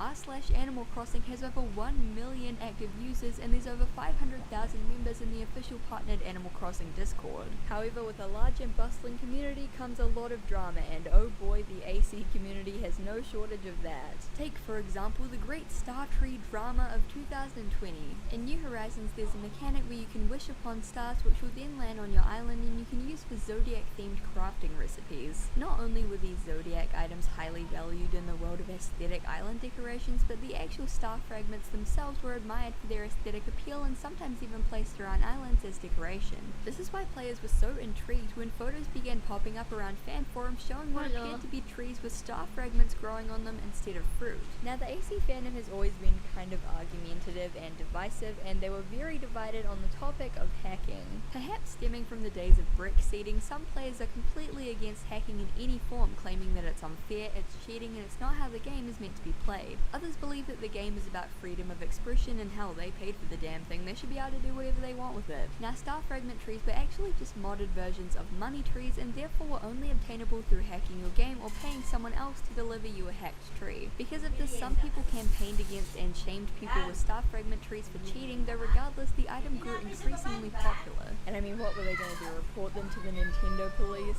Well, a few months later, Nintendo added a feature where you could report islands for cheating. It was introduced in the July update alongside the Dream Suite feature, and oh boy was this reporting feature abused to heck. A popular gaming YouTuber with quite a large audience made a video where they went on Twitter and found users who posted about having star fragment trees so they could visit the islands and mass report them. This YouTuber had expressed anti-cheating views in the past, and they told their audience to go and report these islands too. Obviously, players were upset at this targeted reporting, and the outrage increased tenfold when Nintendo patched star fragment trees out of the game a few months later. Many blamed the YouTuber for causing this, while others felt that it was inevitable. Either way, given how pretty star trees were and how most players were just using them harmlessly to just decorate their island, it's kinda sad that they got patched out of the game. Similar instances of discourse can be found all over the fandom. For example, the infatuation over certain villages and how they should be treated. For many players, the main point of the game was to get all their favorite villagers to move in, and they could get a bit mean when it came to those who were on the less cute side. Players trapped them in boxes or cages, put mean signs up, called them ugly, and hit them with nets. Tier lists were made shaming the uglier villagers, and it became a common meme to joke about trying to get less desirable villagers off your island through any means necessary. For the most part, this is all in the name of fun and basically just an inside joke like, oh my god, Farrell killed my crops and set my house on fire, he's a bastard man. There was also a rumor that you could get villagers to move out faster if you repeatedly hit them with nets, meaning that players were constantly beating up all of their poor island residents. All of this culminated in multiple actual, genuine call-out posts on Twitter about how it was immoral to abuse the Animal Crossing characters. Some stated that hitting the villagers and making jokes about them being evil or ugly genuinely showed a lot about your personality and was concerning and disturbing behavior. Others viewed the whole phenomenon as more of a shift in the community. They claimed that back in the GameCube and DS days, the game was all about making genuine connections with your villagers, whereas the New Horizons community was entirely superficial, only caring about the character's aesthetic appeal. This discourse is honestly a really interesting look at how quick the fandom is to divide on really simple non-issues. And while the fandom was quick to divide, they were also quick to come together in huge acts of creativity and kinship. Throughout the series, and especially after the release of New Horizons, many memes have circulated through the community and the internet at large. One popular trend within the art community was KK Slider album redraws, where artists would illustrate their favorite albums with a KK Slider twist. You have the Doom and Animal Crossing crossover memes, which started after the two games were announced to be launching on the same day. Many expected the two fandoms to go to war, but instead they came together to celebrate both games by making crossover art of Doomguy and Isabelle made even funnier by the game's stark difference in tone. Another popular meme came from this message in Pocket Camp. In 2017, YouTuber Jerry Terry created a remix of the Animal Crossing theme accompanied by a gif of Bob dancing and the "No one's around to help" text. This video has over 5 million views and inspired countless parodies and copies around the internet. There are hundreds of thousands of Animal Crossing memes online, with more coming out every day, all of which showcase the strong community spirit and creativity found within the fandom. The trading part of the fandom, however, that's a whole other story.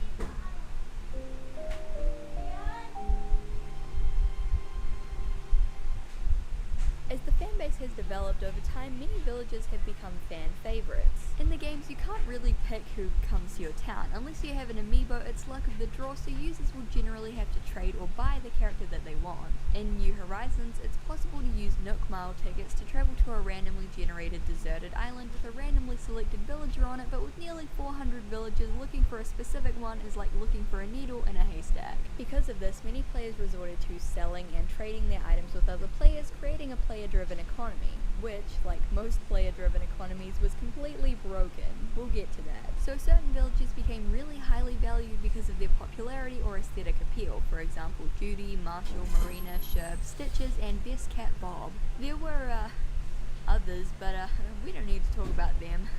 Anyway, these villages were super popular and players would spend hours upon hours painstakingly traveling to mystery islands to find them to no avail. You could buy their amiibos, but during the height of New Horizons' popularity, they soared in price, costing hundreds of dollars on eBay. Enter Nookazon. In April of 2020, a software programmer going by the handle Squishquin became frustrated with the unorganized state of Animal Crossing trading and created a dedicated site solely for buying, selling, and trading items with bells. Given that this was essentially player-driven, many users would hike up the price of items to insane levels, raising the scarcity and desirability of these items. However, inflation would put a stop to this. Time travel and duplication glitches meant that players could accrue tens of millions of bells with ease, slashing the price of items and making them essentially worthless. One example from a Washington Post article titled "Animal Crossing's massive popularity has made it less like Paradise and more like Wall Street" is of the katana item.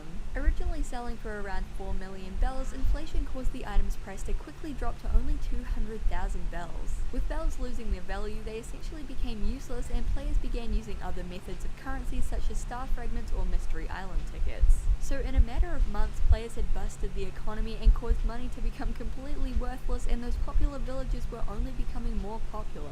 Despite the ridiculous number of bells and tickets they were selling for, they'd be snatched up almost immediately and were extremely hard to get your hands on. This is where the actual black market comes into play. Nookazon only allowed players to sell using bells or other in-game items, and it was strictly forbidden to sell items for real currency. So, a black market of off-site sellers began to form who would sell Animal Crossing villages for real currency. At the height of their popularity, you could find villages on sale for hundreds of dollars, and what's worse is that these villages were often hacked. People were making thousands by just hacking a bunch of Marshalls or Judys into their game and selling them on eBay. And reminder, you can get like any villager you want through legitimate means in your game for free. Some sellers even sold move-in packages where they would sell a hacked villager alongside several million bells, Nook Mile tickets, and more. I can't help but feel that buying something like this would kind of devalue the whole game and make it pointless, but I digress. So all these characters were selling for hundreds, you know, but Marshall, Judy, and we need to talk about Raymond.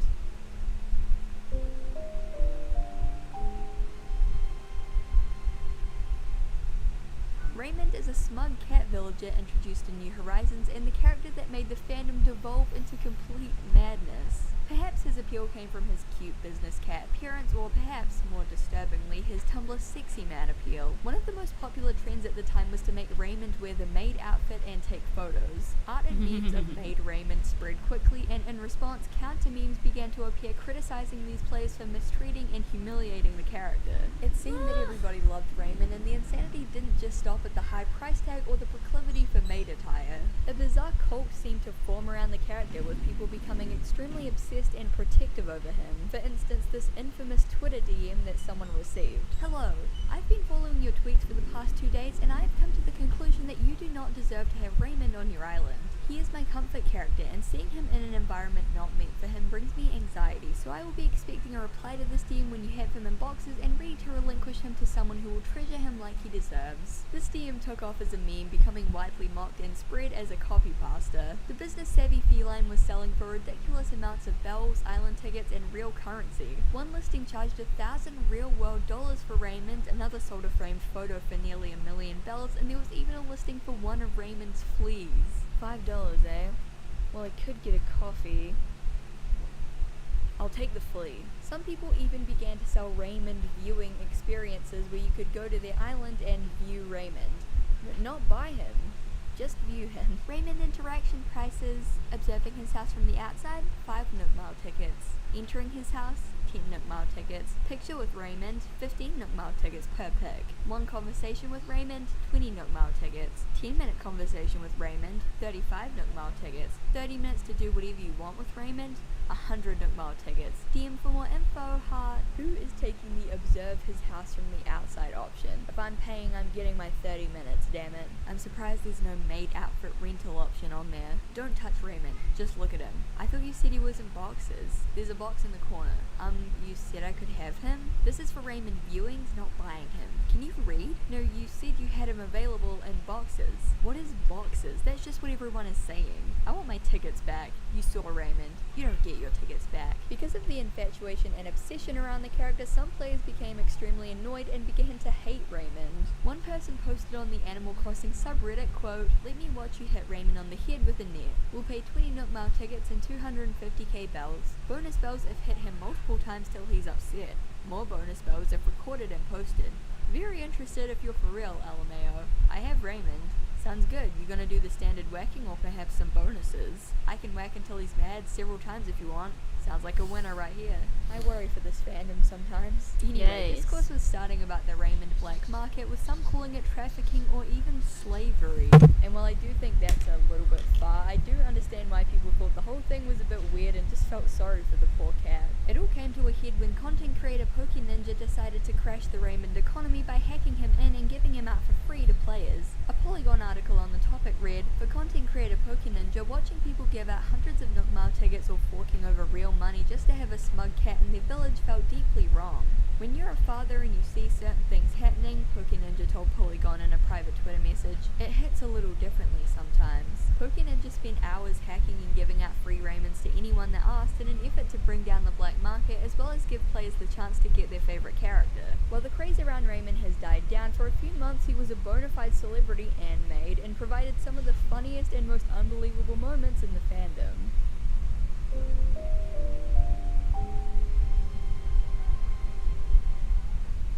Despite the fact that Animal Crossing has virtually no plot, there's a surprising amount of theories that surround the world and characters, so let's explore a few. One of the oldest and most well-known theories is one that proposes that Animal Crossing is actually set Maybe in one day there will be a Zeph afterlife. plushie. Let's be honest, this theory exists for almost every kids franchise. Take any nostalgic kids cartoon or game and there'll be a theory that they're all dead or in the afterlife. This kind of plot gets recycled so often for creepypastas because it's a good way of kind of exploiting people's nostalgia for cheap spooks, but we'll explore this one anyway. The theory goes that the player character is actually dead and the town/islands in Animal Crossing are a sort of purgatory or limbo. The player can never leave or move out, and we get no glimpse of their life before moving. You just kind of spawn on the train or at the airport. The town is so cute and wholesome because it's what the player's mind is conjuring up as their ideal afterlife, and it's where they live out the rest of their days. Some players even spread urban legends that once the town tree in New Leaf grew to its full height, you'd be transported to heaven. I mean, it wasn't true, but it was still a cool theory. Back when the original 2001 game was released, a strange and mysterious rumor began spreading about a secret villager in the game. It was rumored that if you were away from your village for too long, a purple bulldog named Brutus would move in, characterized by glowing red eyes and a black bee sweater. Brutus would only talk in binary and would crash the game if you entered his house, with some even claiming that the villager would corrupt your entire town. A screenshot supposedly existed of this character, but if it did, I can't find it anywhere, and either way, the rumor is obviously just a hoax. It was pretty big back in the day though, and players lived in fear of the day that Brutus would come to their town. On the topic of macabre theories, how about the one that Gulliver's ship crew are trying to murder him? Gulliver is a seagull that frequently washes up on the beaches of your island/village, having fallen off his ship. His phone is smashed and the communicator parts are buried across the beach, leading some fans to believe that Gulliver's crew are constantly sabotaging him, hoping that he won't come back. Either way, dude, you need to get a new crew. A slightly more mundane, if not depressing theory is that Isabelle is actually an alcoholic. The adorable yellow dog is a fan favorite in the series and is characterized by her sweet and kind personality as well as her hard work. This is why fans were so surprised to see that Isabelle had a suspicious looking drink on her desk in New Horizons. I don't know how many stances I have, if I'm being but honest. that's not all, because Pocket Camp added a totally not alcoholic beverage called Vacation Juice, which made Isabelle look pretty out of it after a few sips. But the smoking gun in this case? A series of Animal Crossing themed train adverts from Japan in which Isabelle describes the difference between whiskey and whiskey. So yes, it turns out that Isabelle is a day drinker. Or maybe not. After all of this came to light and memes began popping up about the character's alcoholism, many Japanese fans pointed out that the beverage was actually barley tea. A tweet sent by the user Inumaru with over 70,000 likes, reads, I guess those living overseas have no idea that the mysterious beverage is barley tea, so they thought it was whiskey.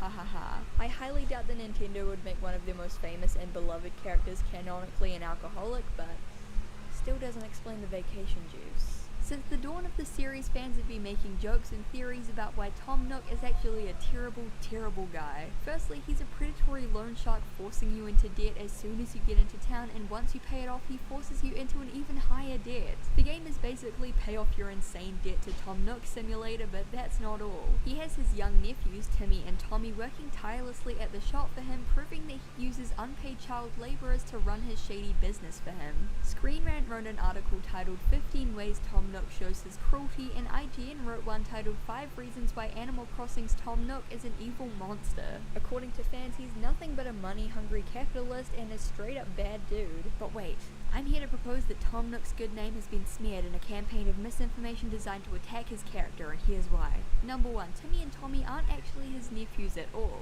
In fact, in Wild World, Nook confirms that they aren't related by blood, and certain villagers will note that Tom Nook found them on the street and raised them himself. Tom Nook says that he wants to teach them good economic principles by employing them as assistants in his shop, and in New Leaf he's promoted them to the owners of the Nookling Store franchise. So Tom Nook is not an evil and greedy businessman forcing kids into child labor, but instead a kind-hearted man who adopted 2 orphans off the street, taught them about business, and gave them their own chain of stores to own and manage. And as for the loan thing, Tom Nook offers you an entire house with a loan that has no interest and never has to be paid. You can literally pay him in garbage and fish, and he'll happily take it and upgrade your house into a mansion. The fact that you expect a single father of 2 orphans to give you free property just because you waltzed into town really speaks more to your character than his. And lastly, in Happy Home Designer, Tom Nook reveals that he donates 90% of his bells to an orphanage, which makes sense given that he spent most of his life raising Timmy and Tommy and understands the struggle. In conclusion, all of the Tom Nook is an evil capitalist bastard memes are pretty hilarious, but canonically it's just not true. And last but certainly not least, the theory that Tom Nook and Red are exes. For the uninformed, Red is a fox, or technically a kitsune, who sells the player paintings and sculptures, most of which are counterfeit. He's generally considered to be extremely sleazy and untrustworthy, and he's shown to have a serious rivalry with Tom Nook. It turns out, and this is canon, that the two used to work together, with Tom mentioning in Happy Home Designer that he used to work with a fox, but doesn't anymore due to an incident that he won't elaborate on. Many think that Red might have somehow sabotaged Tom or stolen all of their money and ran, hence why the two are so bitter. On the other hand, some theorize that Tom and Red were actually dating, which is why the two are so spiteful about each other and why they refuse to talk about the incident that caused them to break up. Fans obviously ran wild with this theory, leading to floods of Red x Tom Nook fan art. There are plenty of other theories about almost every aspect of the franchise, but those are the main ones. It's amazing how creative and analytical fans can be, piecing together tiny context clues and fleshing out characters' backstories in the absence of any real plot. This kind of creative community spirit is really what makes the fandom special, whether you believe the theories or not.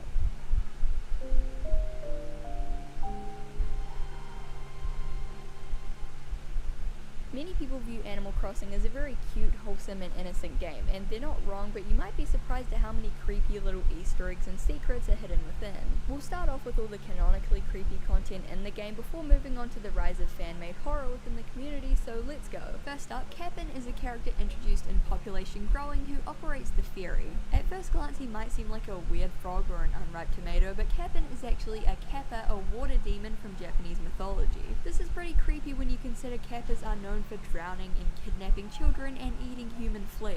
Even worse, in City Folk, Cap'n may ask the player if they want to sail away to an island with him, but only if the player is female. Get a hold of yourself, Cap'n, Jesus Christ. Gyroids are another pretty creepy staple in the franchise. Gyroids are basically collectible furniture items, though there are a few gyroid NPCs in the games. They look kinda nightmarish with their hollow eyes and mouth, and are actually based on Japanese haniwa, ritual figurines typically buried with the dead. The only way to get gyroids is to dig for them after it's been raining, so does that mean your village is filled with dead bodies? Yeah, I can't stay mad at these little guys, especially with names like Squat Dingloid and Mini Plinkoid. Continuing on with this theme, Coco the Bunny looks like a gyroid and has a house that looks like a funeral pyre. Additionally, there's a pretty famous glitch where if you reset in a friend's town, you'll lose all your items and your regular old human face will be replaced with a terrifying gyroid one. Obviously, many a creepypasta has been written about this. There's the unsettling 3:33 AM TV broadcast, which only plays during this specific time in the morning on Mondays and Sundays and appears to depict an alien abduction. The King Tut mask is an ominous item that's believed by fans to be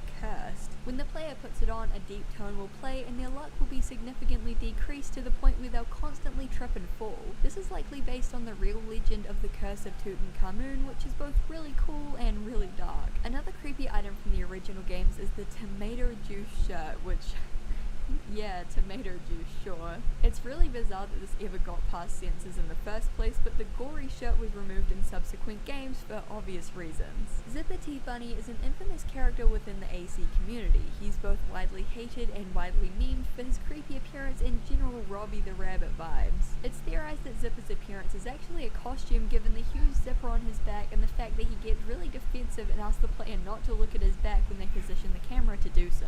It was also revealed in New Horizons that when the player character moves out of Zipper's line of sight, he will go out of character and let out a depressed sigh. Last up, we have haunted paintings. Art collection has been a mechanic in the games for a long time, but it wasn't until New Horizons that the paintings began taking on more, unsettling properties. For example, the counterfeit girl with a pearl earring painting has been known to blink, while fake copies of beauty-looking Dak will have ominous humanoid stains on the back. It was pretty amazing back when paintings first came to New Horizons and everyone on Twitter was discovering these haunted paintings in real time and freaking the fuck out. So it's clear to see that Animal Crossing isn't quite the completely soft, innocent, wholesome, uwu franchise that everyone makes it out to be. It definitely had some kind of darker elements sprinkled in here and there. But alas, it's still a game for kids, so it can't really fully embrace any of those horror elements. Fans, on the other hand, well, fans can make all kinds of messed up stuff. Take, for example, one of the most famous Animal Crossing villages, Ica Village. With the release of New Leaf and its Dream Suite feature, it was easier than ever for players to decorate and share their towns. Using environmental storytelling and creative use of the custom design tool, Ica Village told a chilling and mysterious story that really captivated players and pretty much became a bona fide creepypasta. The village was filled with all kinds of strange imagery, from religious scenes to photorealistic eyes to creepy mannequins. Dolls and axes were a common motif, alongside imagery of death and family. Not only was the town atmospherically chilling, it told a genuinely captivating and interesting story worth analyzing. Forum threads, blog posts, and videos discussing Ica Village and the meaning behind it were common, and given its cryptic and mysterious nature, it's still a hotly debated topic within the community. Is it about a creepy possessed doll, a girl whose family fell apart, or something even darker? Ica would go on to inspire plenty of other popular horror-themed towns, including Hitokui, Anieville, and Shachi Panda. All of these villages tell creepy stories using environmental storytelling, from tales about murderers and cannibals to ghostly hauntings. New Leaf's customization options had allowed players a little bit of freedom to tell stories, but when New Horizons rolled around, they had a field day. Of course, the custom design feature was used in some pretty crude ways in the beginning. I mean, give someone a pencil and they will find a way to draw a butt, but after they'd gotten that out of their system, they began to exercise their creativity in more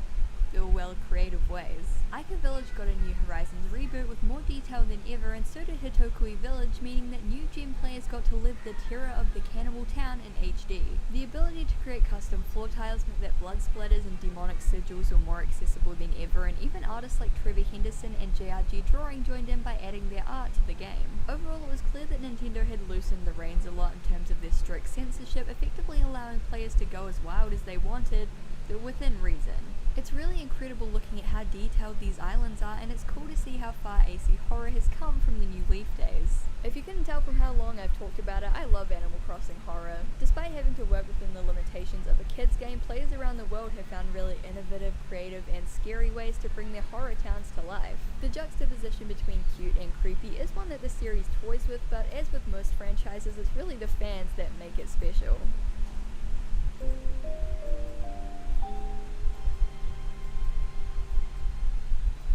Animal Crossing has a rich history of not only games, but merchandise too. A lot of this merch is New Horizons themed given the popularity of the game, but most fans are interested in the vintage Dobutsu no Mori plushies, which are extremely rare. The YouTube channel 8-Bit Max Gaming made a great video on this topic, which I highly recommend, but in short, most of these early plushies are so hard to find because they were only obtainable through UFO machines, also known as claw machines. Due to how notoriously hard and kind of rigged these machines are, you could end up spending over $50 just to get a single plush. The plushes were available from Nintendo for a very short period through online ordering, but considering this was the very early 2000s, online shopping wasn't really a thing. Dobutsu no Mori plushies are in very high demand by plush collectors. They're rarely ever for sale, and when they are, they can go for hundreds of dollars. Due to their age, there's very little documentation on them, which brings us to the mystery of the O'Hare plush. On June 28, 2017, a YouTuber called L Supersonic Q uploaded a video called The Mystery of the O'Hare Plush, Lost Animal Crossing Plush 2001. In the video, they claim that back in 2013, they were browsing a Japanese auction site for Animal Crossing plushies when they came across a plush of O'Hare for around $130. They believe that it was part of the 2001 Dobutsu no Mori collection, which is comprised of 6 groups of 5 plushies, but according to the tags, O'Hare was not included in these sets. L Supersonic Q pointed out that these plushes all have Famitsu.com printed on their tags, which is a Japanese Nintendo magazine. They theorize that the O'Hare plush may have been a limited edition lottery prize for the magazine, as Famitsu had given away limited edition Animal Crossing merchandise before. No sign of the plush has ever surfaced, and many believe that L Supersonic Q may have misremembered or perhaps seen a listing for a custom-made O'Hare plush. On the other hand, I totally understand that feeling of like swearing that you remember something one way, but people are like, no, you're misremembering it, and you're like, I swear I remember it that way. That's how it happened, and people are like, no. So I understand that pain of having people not like believe you, so it's possible that the plush is out there somewhere. The world of Animal Crossing merch is vast and filled with rare and exclusive items, so it's entirely possible.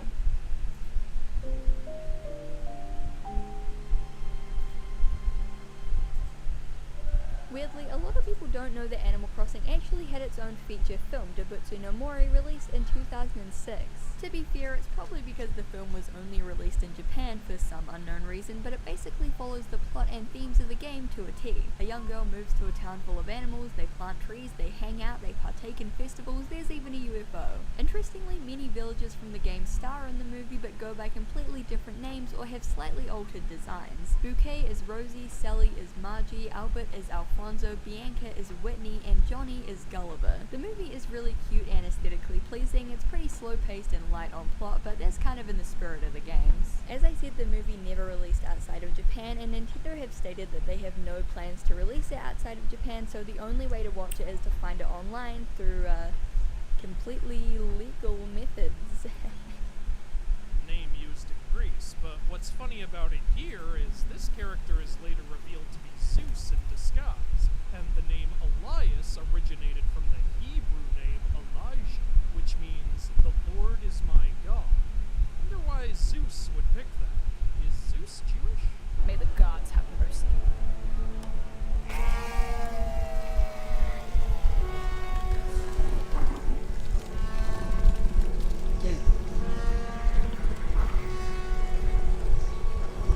Using fire as a way to reveal the true nature of possessed demonic cultists in front of a large crowd is something much more reminiscent of the Salem witch trials than anything in Greek mythology.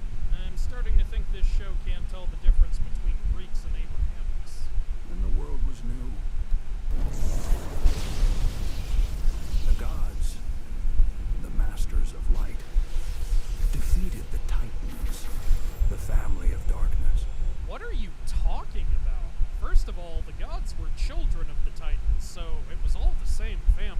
Second, under what criteria are we stating that the gods get to be masters of light and the Titans are beings of darkness? Neither Zeus nor any of his siblings were gods of light. Apollo wasn't born yet. Hell, one of the Titans in that very war, Hyperion, was the literal deity of light. Plus, the deity of the sun, Helios, was also a Titan. But as the last Titan fell, he swore a curse on the gods.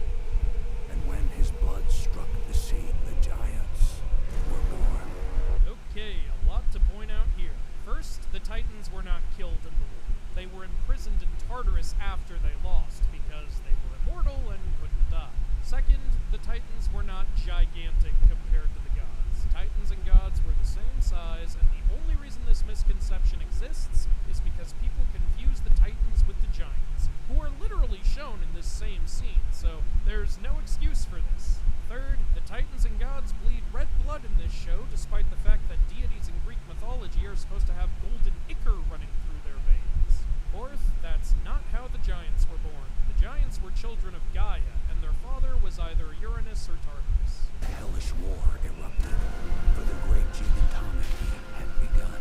The gigantomachy did not begin immediately after the titanomachy. It happened centuries later when many more gods were around. Even Heracles took part in it. Both gods and giants fell alike. No gods died in the gigantomachy. Gods can't die anyway. They're immortal.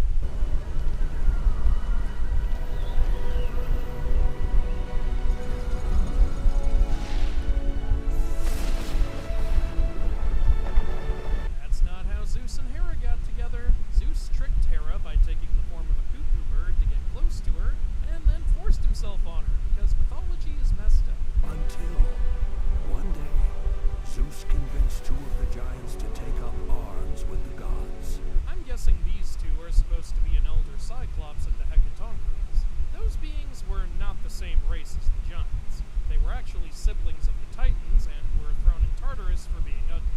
They did in fact join Zeus, but it was during the Titanomachy when Zeus freed them from their prison. Also, there's supposed to be 3 of each of them. Also, how do Zeus, Poseidon, and Hades have their divine weapons during this battle if they haven't yet allied with the elder Cyclopes who built them?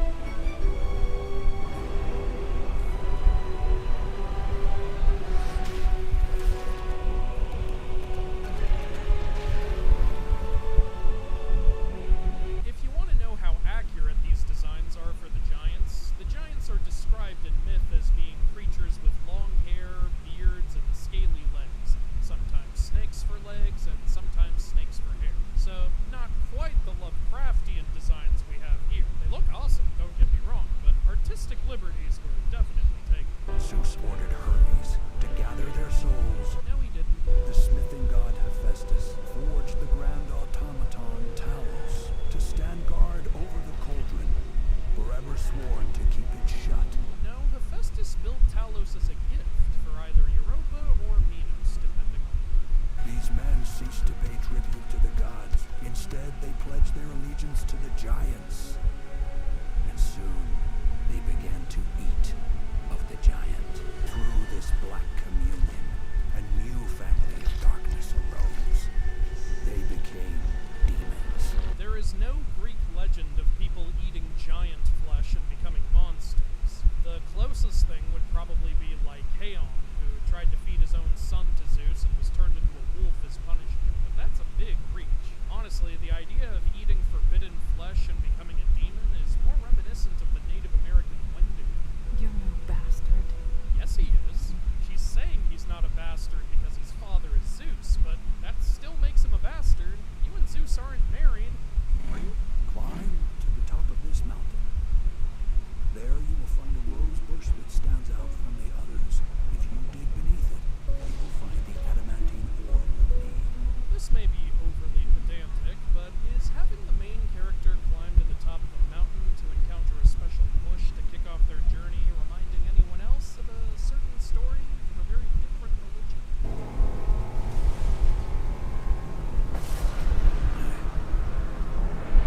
Ares. Yet another property depicting Ares with a massive blunt weapon rather than his sword or iconic spear. Is there some mace-wielding version of Ares I just haven't heard of? Then allow me to help you. No. If man is meant to inherit the earth, they must do so on their own accord. Oh, really? Well, if that's how you think, would you kindly explain why you wiped out humanity multiple times, including the entire Silver Age, and unleashed all the evils on them through Pandora's jar? I'm sure we'd all love to hear how that logic fits in. Another boy, my lord. Even stronger than the first. Let me see him. There are 2 placentas, my lord. And that means? There are 2 fathers. So it's true. You've made a cuckold of me. There are actually 2 Greek stories about a pair of twins where one was fathered by Zeus and the other by a mortal man. But neither of them quite match this one. In one, the twins were named Castor and Pollux,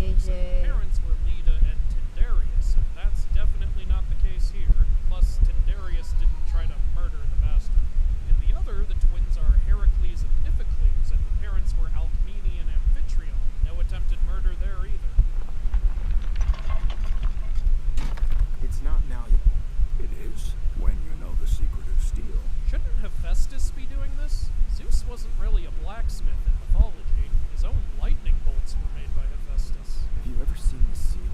Two winged horses rearing up, meeting in the middle. It's the seal of Corinth. You're close. Corinth is very famous for using a Pegasus as a symbol, even to this day, including in their currency, which was known as the Colts of Corinth. But the symbol has always been a Pegasus. Just one, not two. Dreams can be deceiving.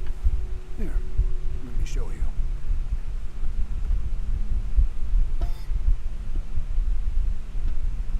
Let's take a moment to appreciate that a Greek vase is used to tell a story here, because that's very culturally accurate. What? I can be nice sometimes. There are nightmares brought forth by Fulvator. Alright. Alright, I think that's enough for today. For the entire thing. Don't worry about me, I'll be fine. I'll be streaming again soon. Shout out to The Forgotten Fell, KJ Moon, Baku, Babette, Underrated Pluto, Magical Soul, Karatsu,